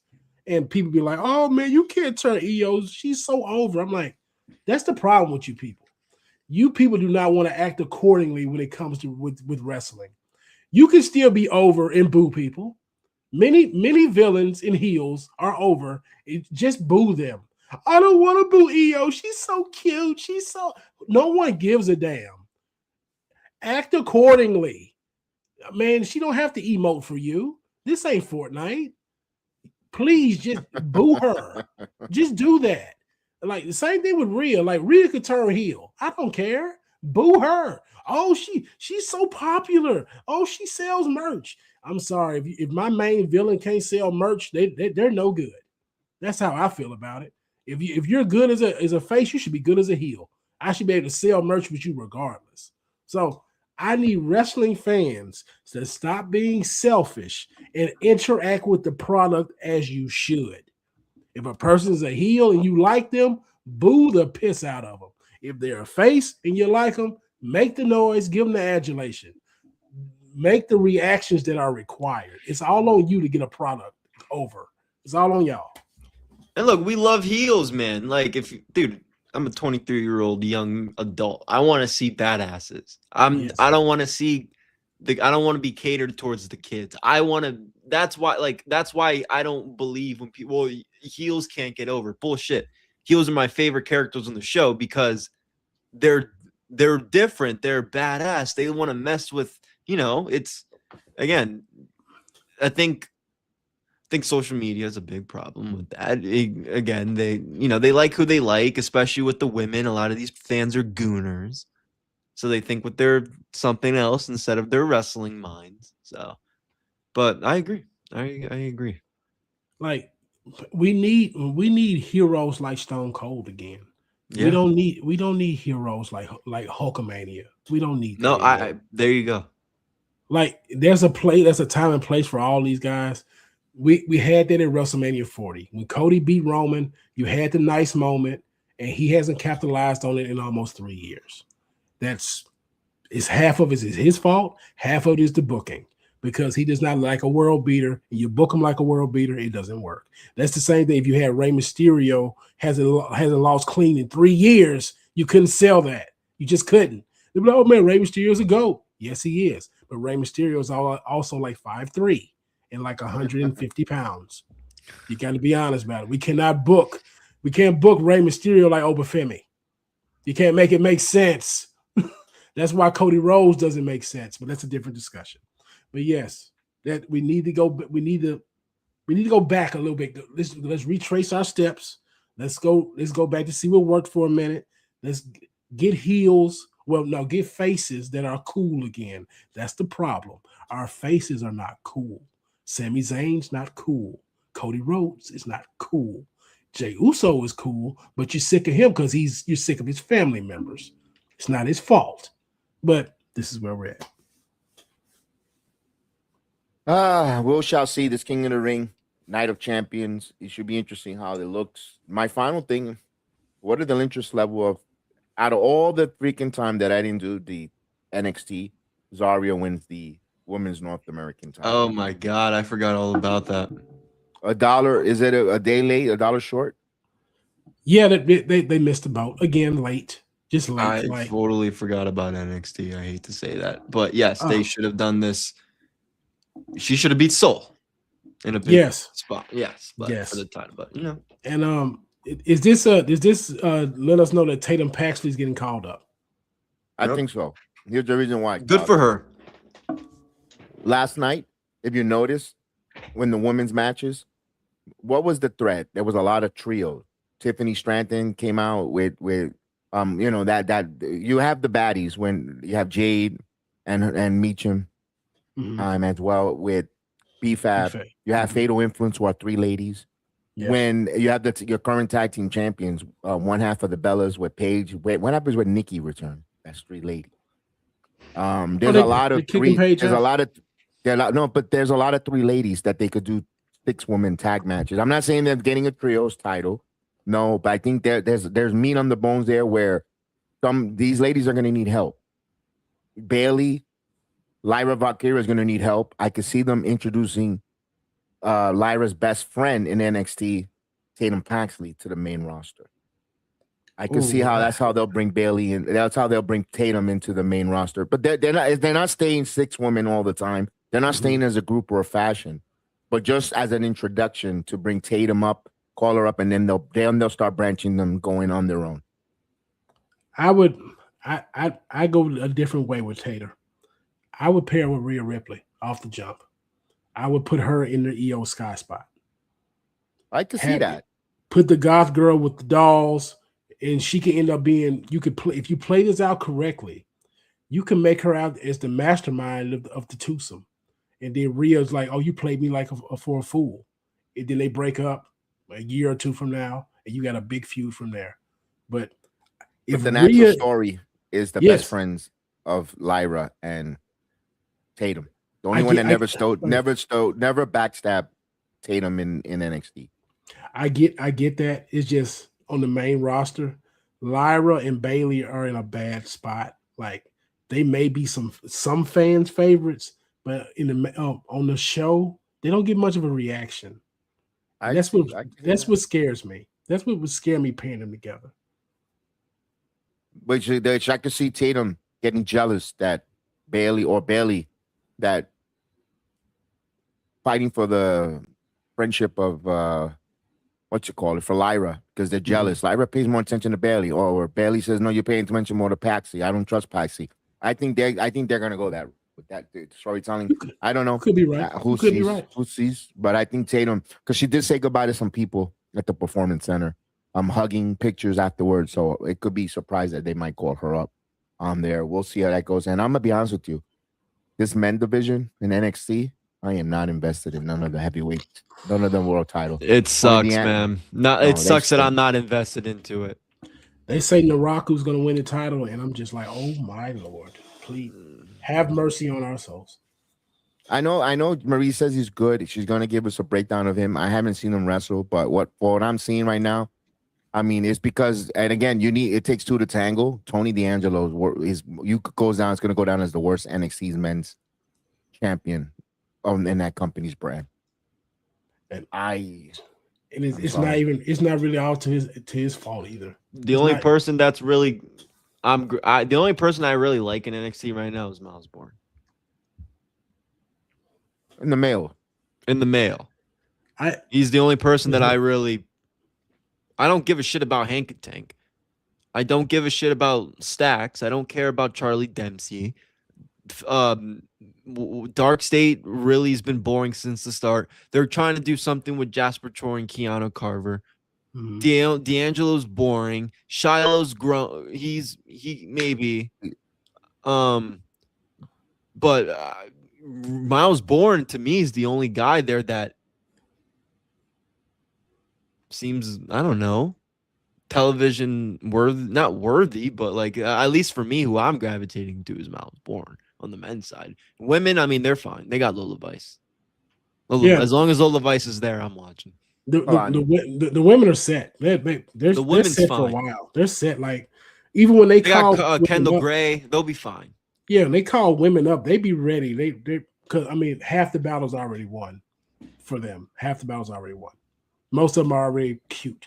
That sells already. Now they can wrestle. Oh, that's even better. So they've already won the battle. Has Nikki? I'm sorry to interrupt, Hoss, but this is a big deal for the women's division. Kev, has Nikki Blackheart done anything on NXT TV besides cut a promo before they were on TV? Cut promos yet, because she's not ready for. They haven't put her on TV yet. Okay, so my bad, Hoss. I just wanted to know that because she could be something to that NXT women's division too. She will. Oh yeah, that's why I think Tatum is moving up. I'm a fan of Nikki Blackheart, so I can't wait to see that. Back to the men's division, like it's my penis.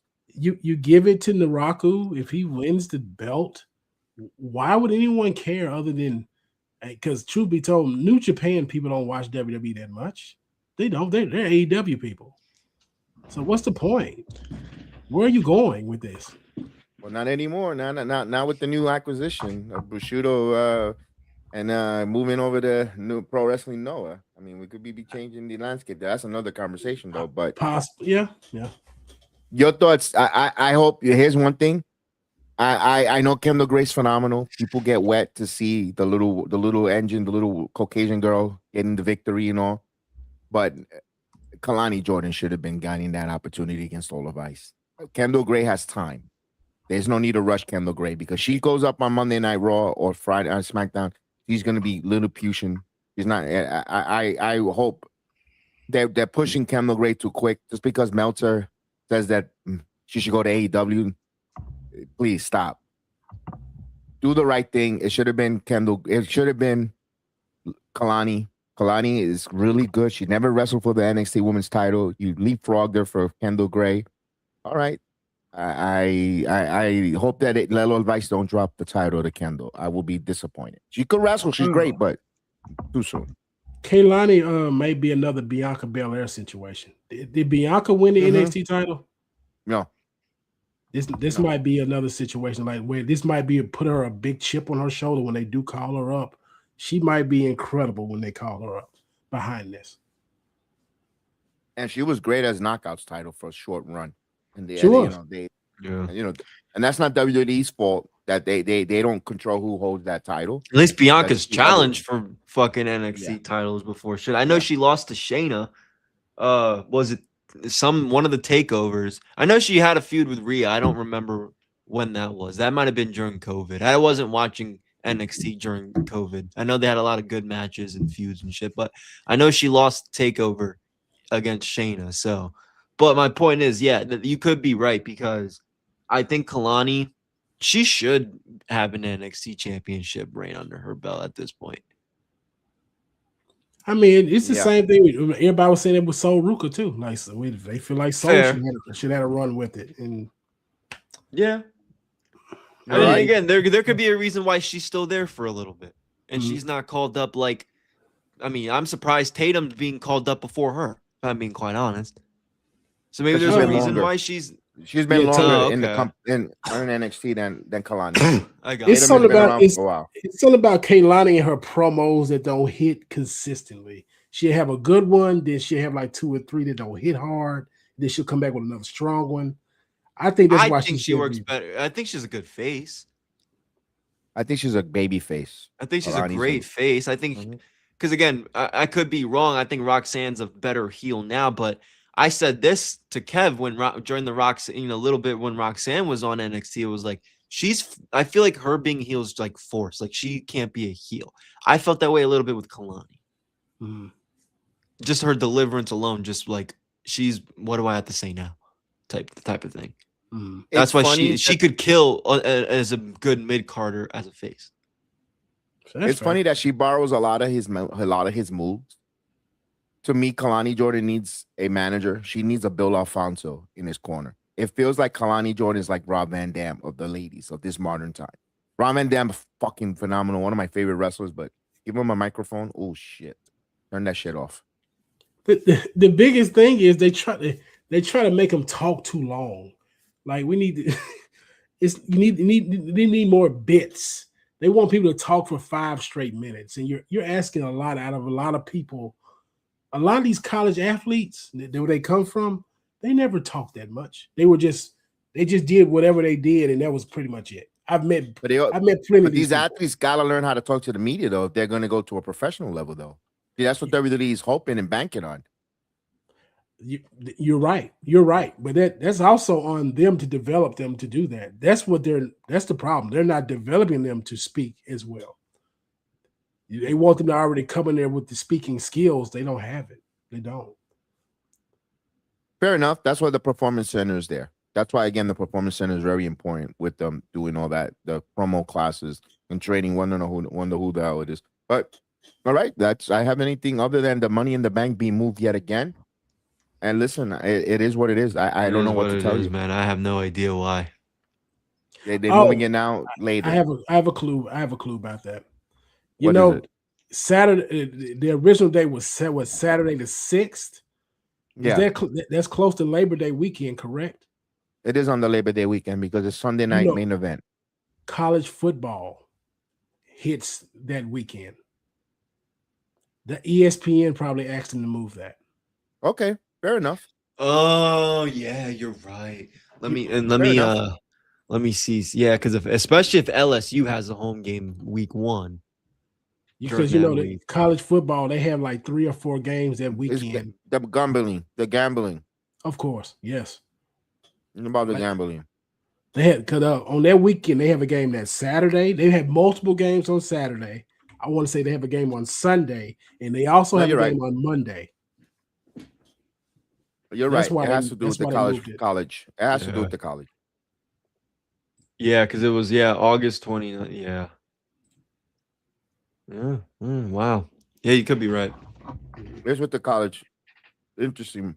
That later in the Money in the Bank, it'll be interesting because do we see a cash in on Survivor Series, or Royal Rumble? Hopefully they don't do one the same day like they did with Drew McIntyre. Don't do that. Don't do that. Oh, it depends on who wins it. Yeah. They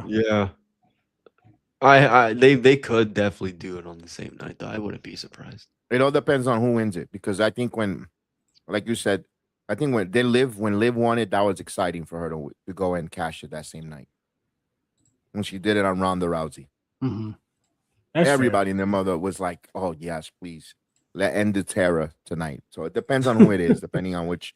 It all depends on who it was, who's the champion at that time. Yeah, let's but other than that, my final thing is, guys, this Monday, 6:00 Eastern time, here on the Sports Jedi Network, we will have the MLW files with the one and only Mr. Jeff Lippman and Mr. Thomas from MLW.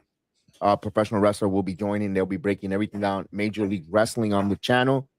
And of course, even Luna likes it. You can hear her barking in the background. She's a big Braun Breaker fan. So Luna is a big Braun Breaker fan. June 17th, Steve Macklin will be on with the Famous Davis show. Of course, here on the Sports Jedi Network, they will be talking all Boca Raton Wrestling and more. So great, all that. So you can follow all of us there. To follow, of course, Chemistry Lab, the Famous Davis show, PGH Chris Wednesdays, and Haas Knucklebrew doing the AEW Dynamite reaction, recaps, all that stuff. Game number 5 tonight here on the Sports Jedi Network. I'll be back on in a couple hours to do. Hopefully, we finish our story and we win hoist the Larry O'Brien Trophy for the Knicks. If not, we have game number 6. We got 3 games to win 1. With that said, let's go Knicks. Good luck, everyone. Have a good rest of your Saturday afternoon. Appreciate you guys all. May the sports be